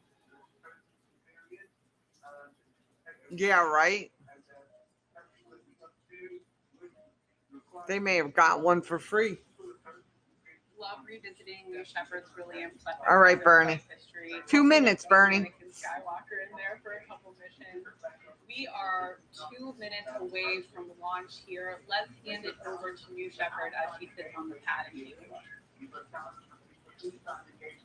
3 U.S. troops wounded in Kabul airport attack.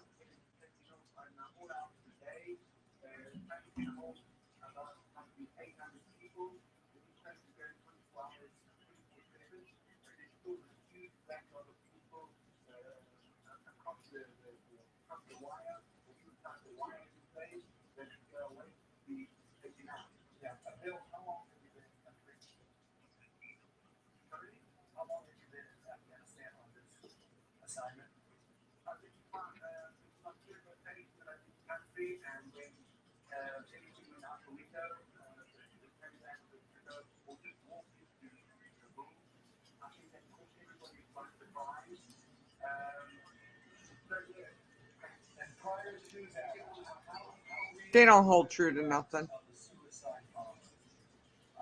Ah, see, look, they're doing the gimbal again. So that was a total reset on their rocket, not using redundancy. Total reset, like I said. Here we are, T-minus 1 minute It's until gimbaling. The engines are gimbaling again. Total reset.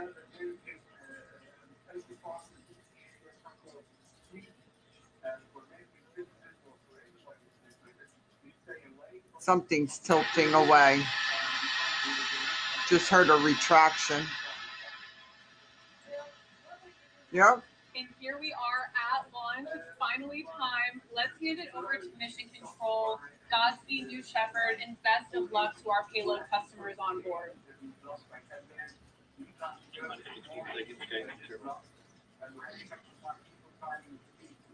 10, 9, 8, 7, 6, 5, 4. Commanded and start. 2, 1, 0.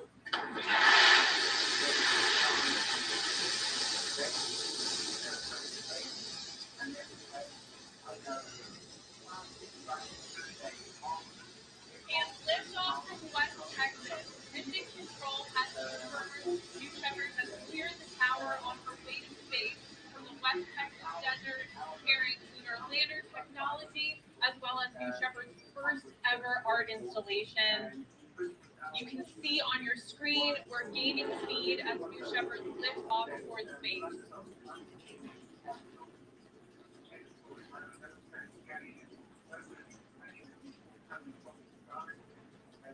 In about 10 seconds here, we'll be coming up on max Q, which is the toughest point of flight for the vehicle itself.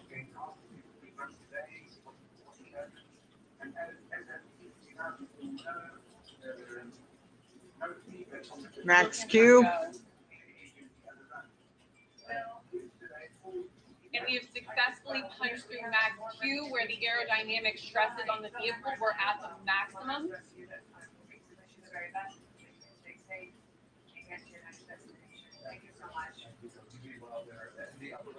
Such a beautiful, clean burn on that BE3 engine, and you see the West Texas desert disappearing away.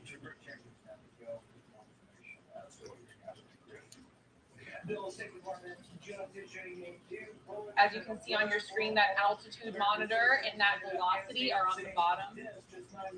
She is really picking up speed on her way to space.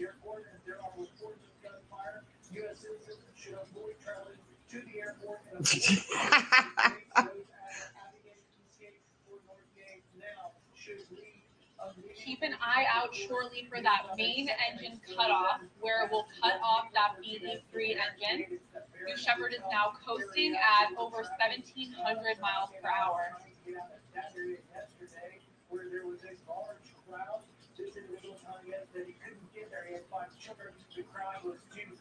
Ba-boom.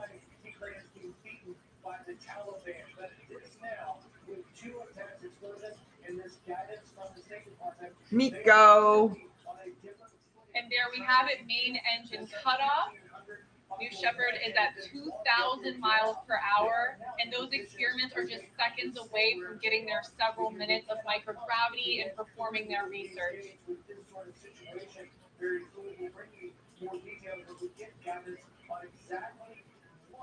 There is that 0G indicator on the screen.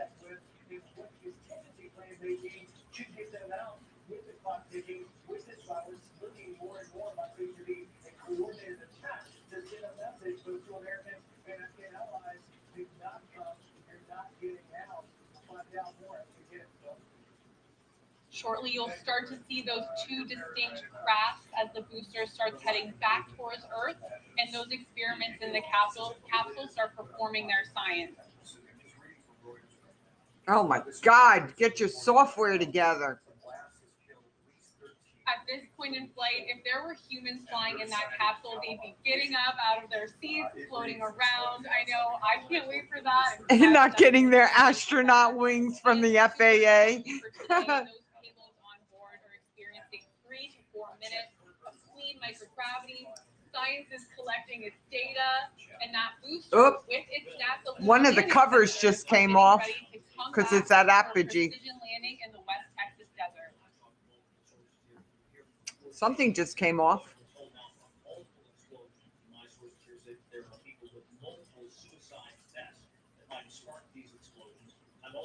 Everything's exciting except this now.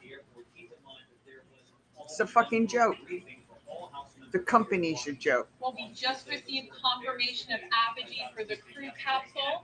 That apogee is over that carbon line. It's coming back down. Recognized line of space, and that's the highest point the crew capsule will travel today.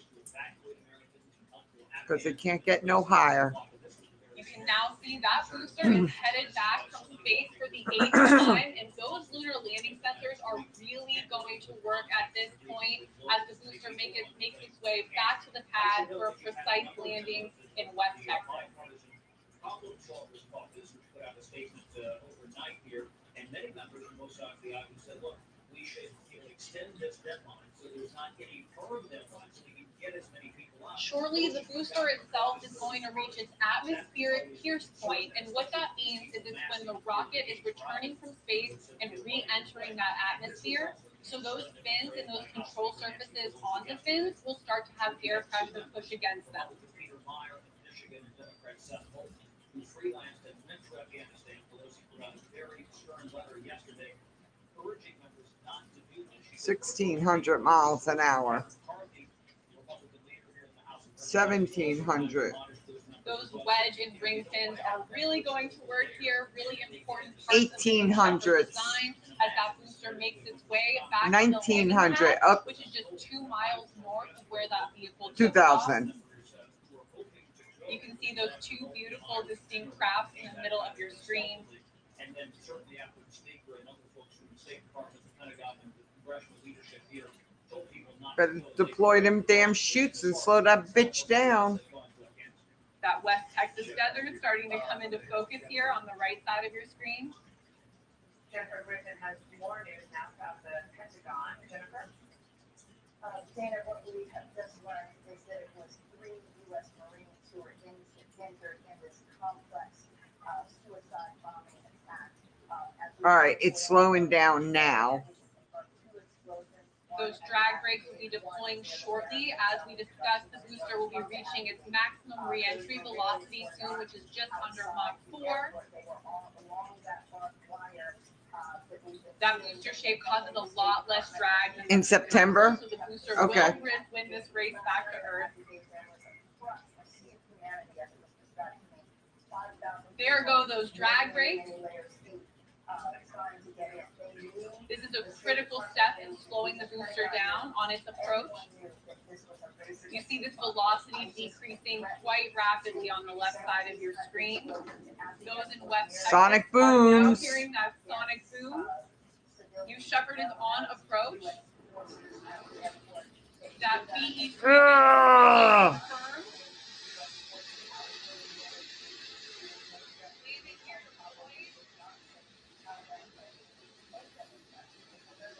that beautiful hover.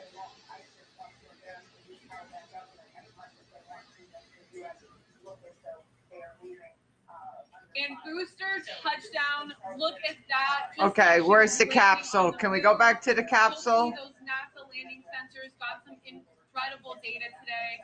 I have to tell you, I'm often asked if that is slow-mo or CGI. It definitely is not, I can assure you that. Look at her there on the pad after her 8th trip to space for that booster.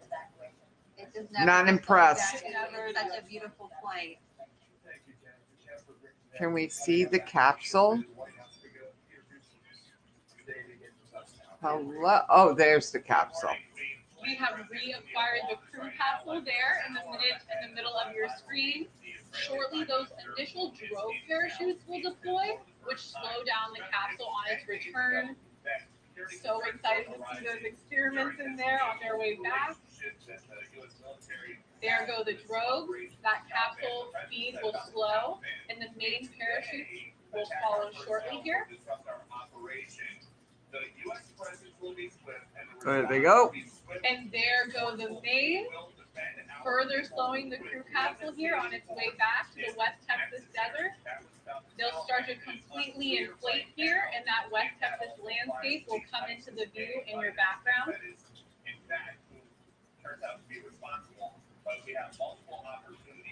You can see how substantially that velocity of the capsule has slowed at this point.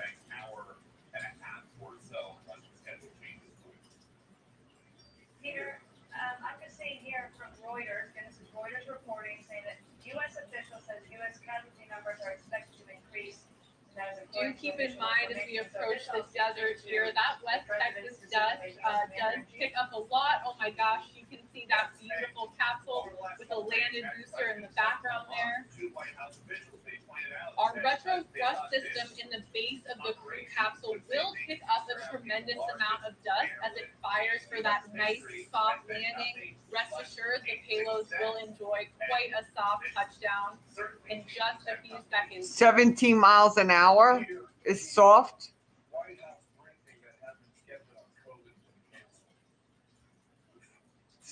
That shot is incredible.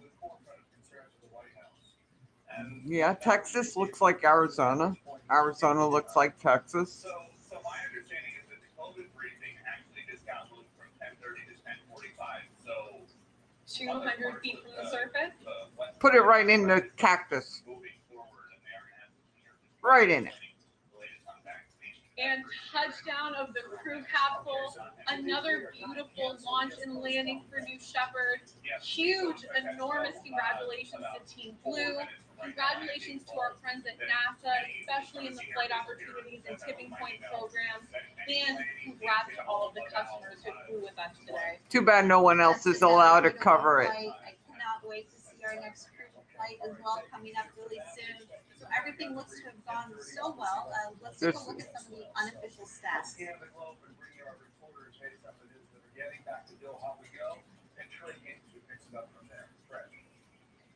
Uh-oh, now there's explosions at the hotel. Here they are.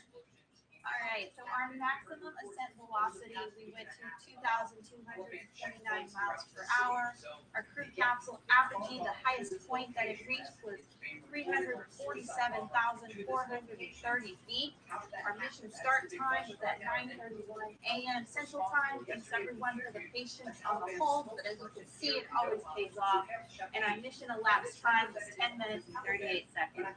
What an exciting 17th launch of New Shepard today. If today inspired you, which we really hope it did, we encourage you to join our growing team here at Blue Origin.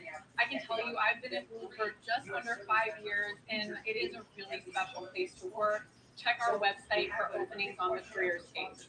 We cannot wait to see you one day at Blue. Jackie, thank you so much. This was such a cool experience, beautiful flight. I called it. Celebration of the payload. I called it. They had to throw that in there. We're hiring. Click on the link, fly to space, and we'll see you soon. Thank you, Kaya. It was so great teaming up with you today. Can't wait to team up in the crew capsule someday for our own mission. That's all from us here. Please follow Blue Origin's social and website for launch updates and what's next. Until our next launch, Gradatum Ferociter. Preparing to evacuate the country because the Americans set up a perimeter. According to reports on the ground, this explosion, the one outside the Abbey Gate, took place right outside that perimeter. So the questions are, how did a suicide bomber get to that location? Yeah. And who is responsible for this attack? Uh-huh. U.S. officials right now are looking at it. But again, the information coming out Well, right now in Kabul, Afghanistan, two explosions. wouldn't it be great if they let other people cover it? Uh-oh.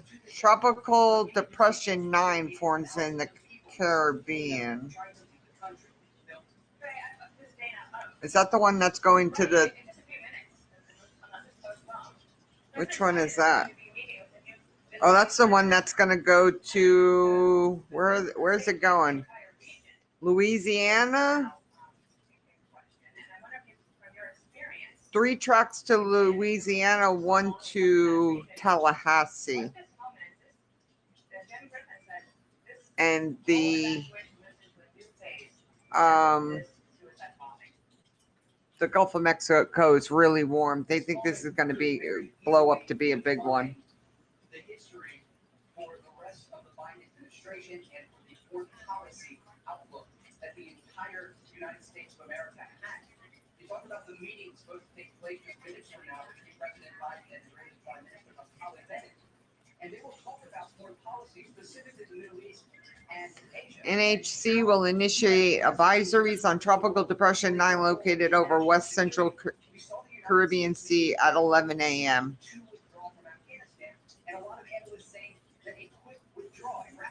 All right, you have a good day too. You have a good day too. Pentagon, unknown number of injured in attacks. Of course they want to give the right numbers. You know how many are injured. We saw U.S. allies, NATO allies of the United States, Great Britain, France, Germany, urged President Biden over the past week, please extend this deadline. We don't want to rush the security process. We don't want to have these crowds of people outside the airport because they knew that these threats were a real possibility. And today, with these 2 explosions on the ground in Kabul, it's not a named storm yet. It just went to Tropical Depression 9. It's going to be a named storm. I promise you. And Louisiana, Mississippi. Yes, I have Fox News on.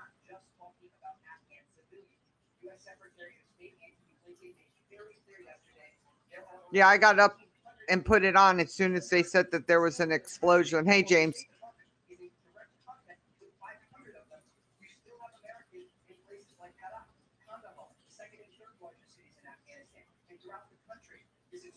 And it said it was a car, and they want to know how the car got through all the checkpoints. James, you want to, at the gate, the Abbey Gate at the airport, 2 explosions, suicide bombers. They can engage if they need to engage. Onion, they've already said that. 3 U.S. Marines injured in the Kabul attack. As of right now. Right.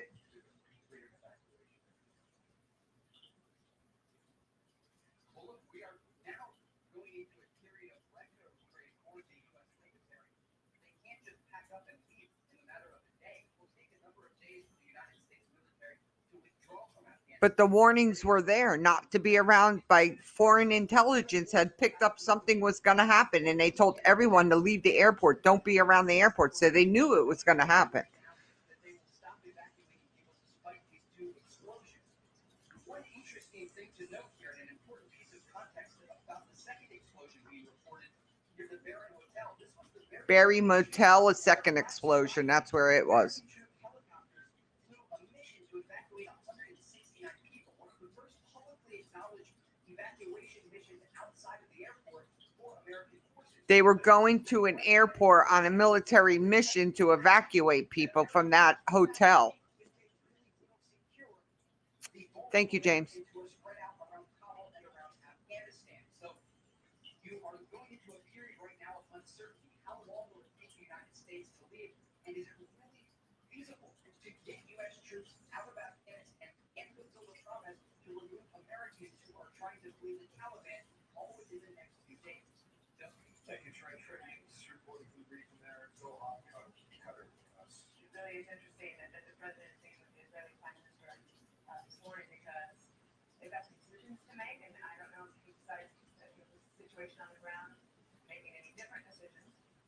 Just scanning the wires here, Macron is saying out of Paris that the situation there has gotten tense. That's quite clear. He's also saying that it's 10,000?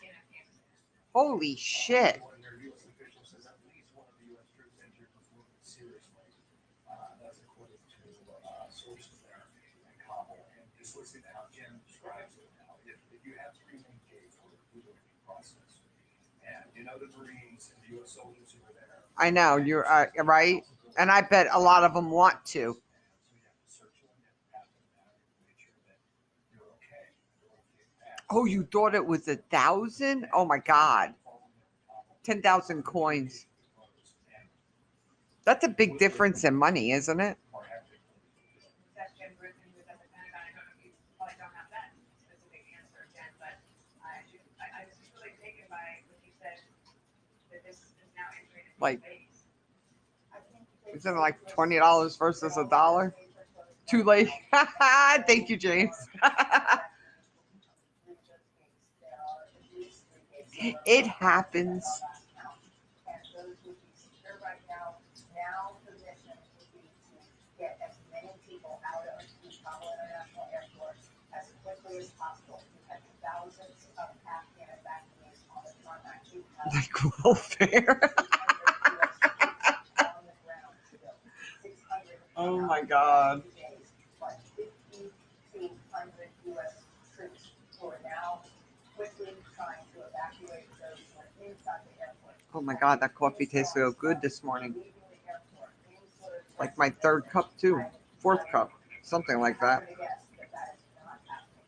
Now, in terms of Americans who are still trapped in Afghanistan, for the most part, the problem for the State Department, listen to Tony Blinken yesterday, and the Pentagon officials said, Okay, so who just posted that?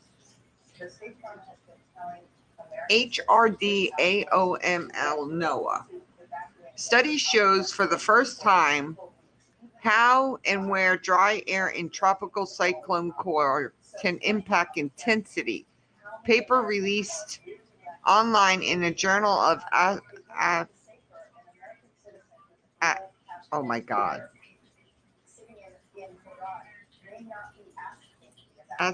Oh my God, I can't say the word. I gave this hot French chick $5. She was pretty. Well, that's good.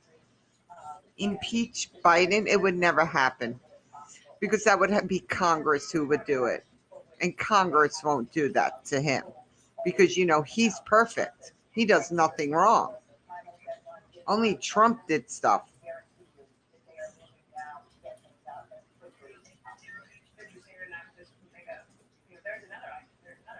Nope, they would never impeach him.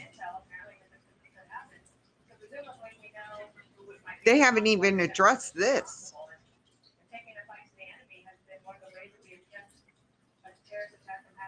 Yeah, we don't need Harris either. We need both of them out.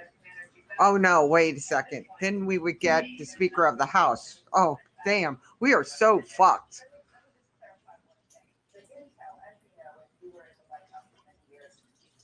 Nancy. Good old Nancy. Yeah, I know, right? Right? Yeah, not.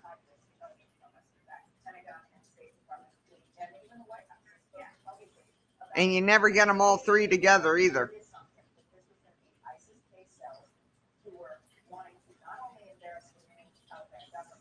Yeah. Wimpy, wimpy, wimpy Joe. Bunker Joe.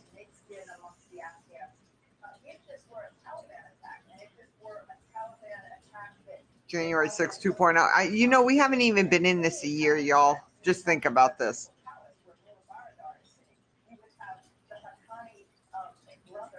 6 months? 7 months. 7 months. Almost 8 months. Yeah. Right.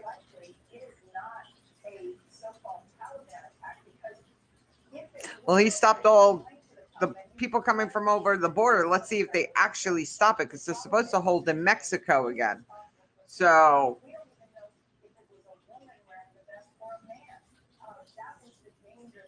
that was the Supreme Court ruling.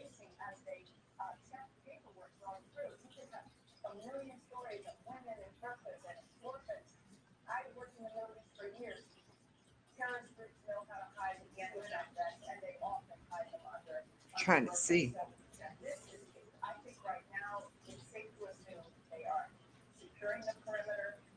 Now they're relying on the Taliban to put those thousands of people outside the gates back because those U.S. forces are going to be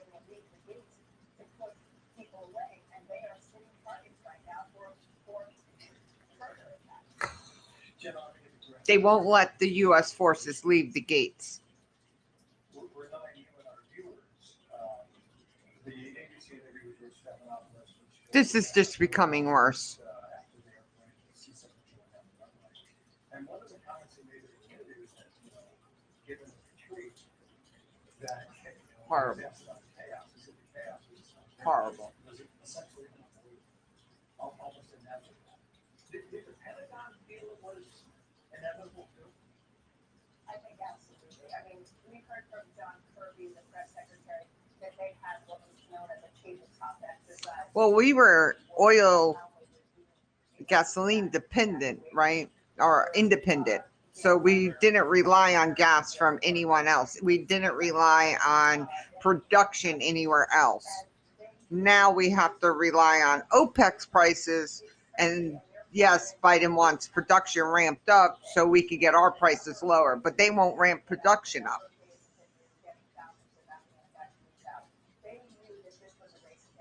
Oh, but the jobs report. Come on now.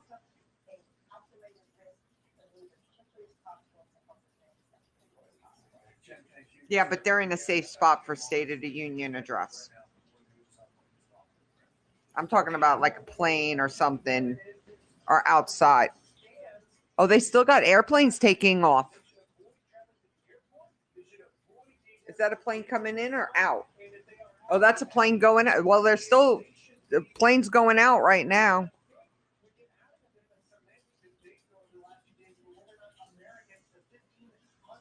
Yeah, OPEC's dropped production. They need to ramp production up for us, our prices to come down.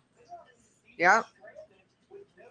Yeah, with COVID, they got production down. You know?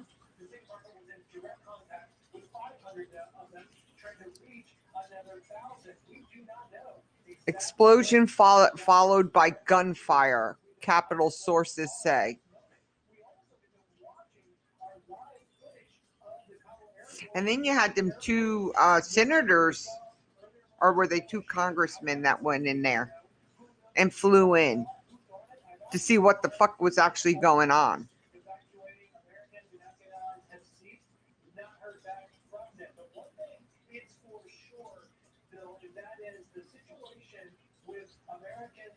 Yep.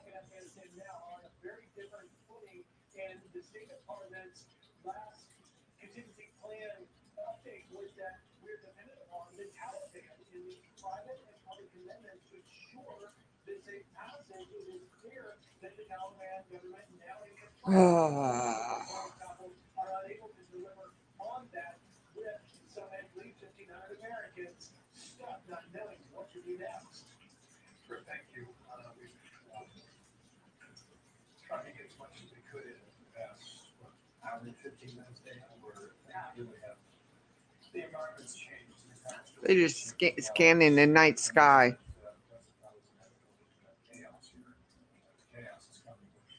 Chaos. That's a good ass word. Chaos. I think perhaps officially that's the day the comet fell. And then when we were here on Monday, we had that C-17. Right. Side of the airplane, and some of them falling to their eventual death.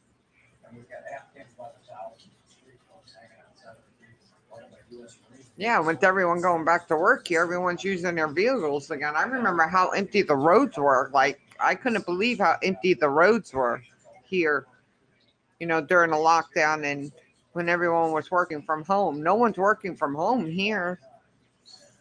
I mean, NASA, a lot of them are, but most of them are essential. A plane just landed in Kabul, or is another one taking off? Oh, they're back to work here. Just a lot of companies don't have enough people. That's the sad thing, especially the fast food places. Our fast food places are suffering. And they've upped their pay so much, but there's so many other companies that are just looking for help now. It's unbelievable. It's very hard for them to compete. So our restaurants shut down. Our restaurants, you cannot go inside just because they don't have the amount of people needed. Like Popeyes, we went to the other day on Merritt Island, and only drive-through. Couldn't go inside. At least 3 U.S. Marines have been wounded in an explosion outside Kabul International Airport. Evacuation efforts are thrown farther now into chaos. I'm Karen Faulkner. You are in the Faulkner Focus. Pentagon spokesman John Kirby has confirmed that there was an explosion outside the airport just about 1 hour ago. An official is telling Fox News there was a second explosion at a nearby hotel. Earlier today, the U.S. Embassy in Afghanistan had told Americans to leave the area. Now, remember, Yep, they sure did tell them. many of them are standing outside of the airport that gate. Last night, there were some 5,000 Afghans crowded outside that same gate. It is the Afghan gate. The Pentagon says it's still unclear on how many people were hurt or worse. There are reports of multiple fatalities. Come on, they know how many fatalities there are. I mean, this.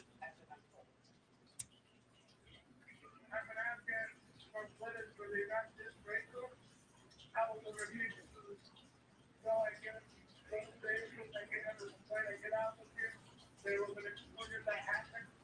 Inside the crowd, a lot of people got hurt. And I got a telegram that she was 5 people. She got involved in my hand. I don't know what exactly is going on over there. So I think some of the Americans, they got hurt too. And the people are running around. Right now, I have some casualties to see in my vehicle. And I'm taking this to the hospital. Oh, wow. Fox News coverage now as breaking news. In a moment, I will get reaction from Jim Banks, Republican congressman from Indiana. Rick Jenkins, our correspondent at the State Department. This is just disgusting. Disgusting. Taking some of the Afghans who helped us in the war get off the ground. What can you tell us? It says Kabul airport, at least 2 dead, 15 wounded, including 3 U.S. Marines. Outside the airport, we were at this airport on Sunday morning as Qatar helped to take Afghan evacuees here to Doha. What we're learning about the explosions, 2 of them, one taking place near the Abbey Gate and one near the Barrett Gate. These are 2. Oh, 2 gates. Where U.S. forces had helped to set a perimeter so that they could help with the flow of evacuees onto the airfield. This was likely, according to reports, an attack conducted by ISIS-K. This is a group ISIS-K is who did it? warning about over the past several days. A group that could launch attacks in the region. A very small organization, the offshoot of the Islamic State, that started around 2014. And Khorasan province is where the group is based. That's what the K stands for, but they are operating all across northern and eastern Afghanistan. Again, this explosion, though, reported outside of So they're a break off. killing a number of people and injuring dozens more. We don't want to get into the numbers. Yeah. Obviously, a lot of information coming out from the ground, but this airfield was the main place of evacuation, and it really sets a big question right now. What does the Biden administration do with the thousands of U.S. troops who are still there, and what do they do with the more than 1,000 Americans? But they say they're break-offs from them. And the K, Second explosion location at the Barrett Hotel was where many workers were staying, including Americans. You might remember last Friday, did they get all the Americans out of the hotel before they bombed it? forces 169 people rescued from the Barrett Hotel. Reports indicate that's the site of 169 were rescued from the hotel. involved in injuries from these attacks. Oh, from the original ISIS? Okay. U.S. troops who are stuck right now, not only in Taliban territory, but now at the scene of 2 major blasts. Harrison. A lot of information there and so much more coming in. Trainees who will check back to you back with you rather to news warrant. Yeah, they said they're small. For some information, anything from the Pentagon on the number of people who were hurt or killed, and a clear number on the condition of U.S. service members there. I want to bring in Rick Jenkins live from the State Department.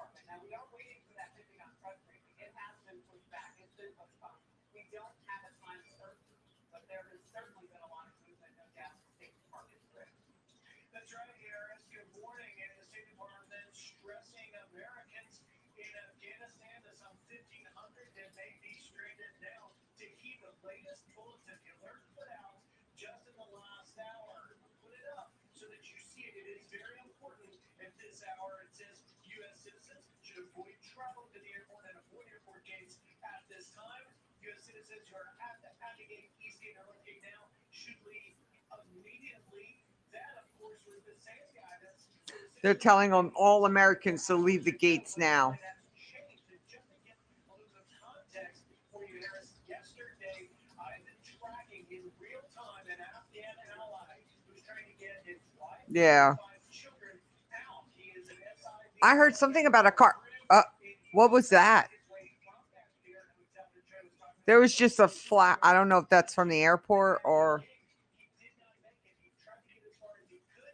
He could not. He claimed the Taliban beat his wife, who was not able to access it. And so now, with these 2 attacks in this situation, clearly there is a message being sent to both Americans and Afghan allies to not even try to make it out at this point. That was an airplane? Important, Harris, because we learned from Secretary Blinken yesterday that any contingency plan to get Americans out beyond the August 31st deadline was dependent upon private and public commitments from the Taliban now in control of Kabul to ensure their safe passage.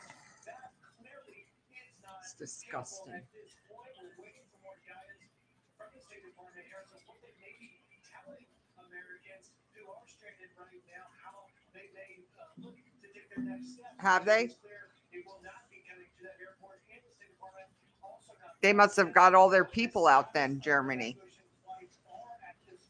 That's the only reason why they would evacuate. some flights lifting off. We don't know what they are or who is on them. We hope to get a briefing at some point here from the State Department later today. Harris? Yeah, real quickly, before I know I have to let you go, because you want to be in place for whatever pops up there at the State Department. But I'm just curious, how safe are these channels that they're communicating with Americans on? Because I have had military analysts and lawmakers tell me that we don't have an encrypted zone to be able to talk to people necessarily. So we know that there are a lot of assets on the ground. We know China has potentially poured something into Afghanistan. We don't know if that's cash, but we don't know what that would be. But what we do know is that their internet is up and running in Taliban country. And so all of that is on servers that we don't control. Well, it didn't speak to the security of the encryption, and the State Department has not said anything to that effect. But something that is important, having spent some time in war zones such as this. But as The human intelligence outside of that. Biden says, it's up to Afghanistan too, right? In real time, we are in a fluid. They need to lead the surge Now, with the president committed to that withdrawal and and then dependent upon have support from other countries. entirely in control of Kabul, they are Not other countries lead the surge and Afghanistan support them. acknowledging it nor doing But with what's going on, this is a different story. But if they engage, then we go into another war. That we've been fighting, in addition to the Taliban, all these years, Al Qaeda, ISIS, so on and so forth, ISIS-K. Fucking just bring the bombers in. Thank you very much. I want to bring in now Jim Banks, Republican congressman from Indiana, in focus now, member of the House Armed Services Committee and Veterans Affairs Committee as well. Congressman Banks, so important for us to talk today as we await the Pentagon. Your top line thoughts on what we're learning about what happened at that gate in Kabul Airport. Well, Harris, this is a tragic. I'm heartbroken thinking about the many lives that have been impacted, our service members, the lives of the Afghans who have been helping us over the last 20 years who are trying to get to the airport to potentially get out of a Taliban-run situation in the country. All this was completely avoidable. And that's what makes me so angry watching these images and hearing about potentially the loss of American lives or service members of the situation going on there. So These are sold out. Why are you posting them? They're all sold out. Funko is building up there for about over 3 years, waiting for situation like what he has. No, the Taliban all have them now. $2 billion worth of equipment we have supplied them, and now the Taliban has control of it. So no, Afghanistan doesn't, but we gave them everything. We supplied the air support. We didn't give them planes, but we gave them 86 billion. Yeah. So you can't say they didn't have it. They did. They were well equipped to be able to fight. 86 billion. Okay.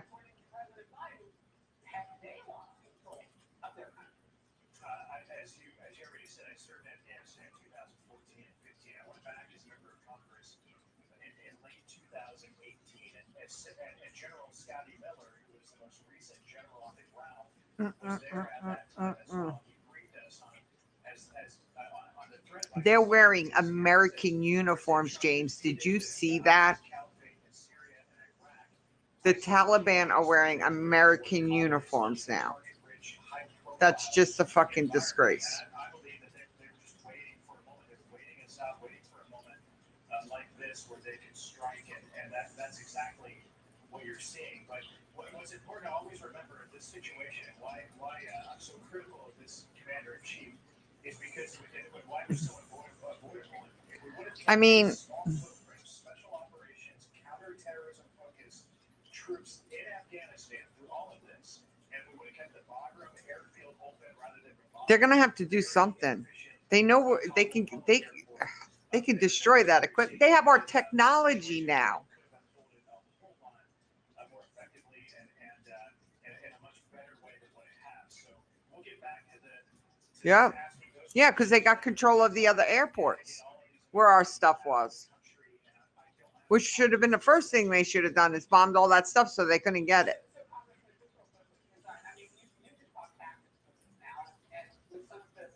Because every American is wondering, if we were there, what would we be doing? We're getting mixed messages on the ground. We're being told to get to the airport. We're being told the airport's too dangerous to get to. So you know that you have people in other parts of the country that can't get there now. If we pull up space, and we have to go back in with a bigger force, are we technically entering the back end of the war? I mean, how do you... Oh, wow, that's cool. Are they wearing Australian uniforms? No clue.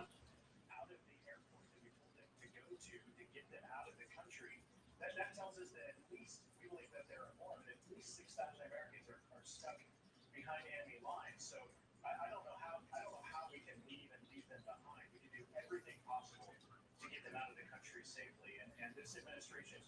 And you know, they were saying that yesterday in the briefing that they don't know how many Americans there are because they're supposed to register, but they don't have to register with the U.S. Embassy and stuff.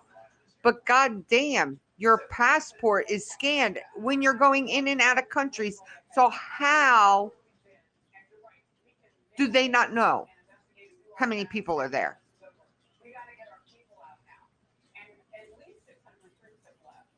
It's in fucking Arabic. Oh, well.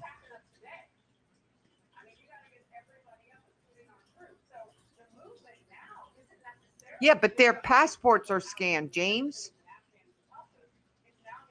Let's think about it. When you go into an airport, your passport, and we have chips in them. So even if you don't show it, when you're going through, if they're scanned, there's a chip inside our passports now. So they don't even have to show it. It scans. The purpose of the trim in money is so they can see how much money you have on you.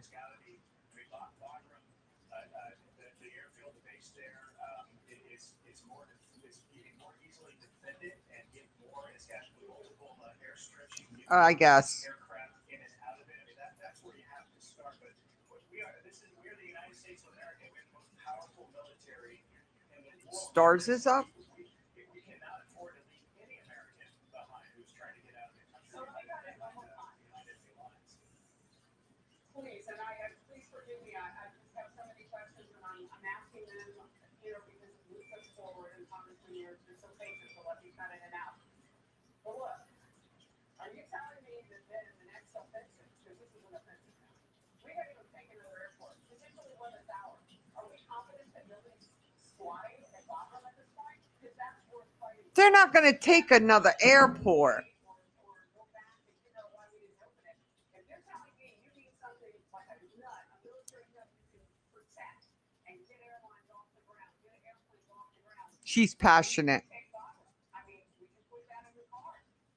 I would. I don't know if that Sorry. necessary. I can't speak on behalf of these military generals and the Pentagon. They've so poorly handled this over the last month that they've put us in this situation. They are to blame for what's going on. But right now, it's not about blame. It's about how do we get over 6,000 Americans out of the country safely and immediately. And to do that, it's going to take a lot more force there on the ground than what we have. We can't afford to pull up stakes and leave. We've got to do everything we can to get every American out of the country safely, and that's going to need more American military power in the region to get that done. And it's Joe Biden's fault and his Pentagon, his team's fault for causing this situation.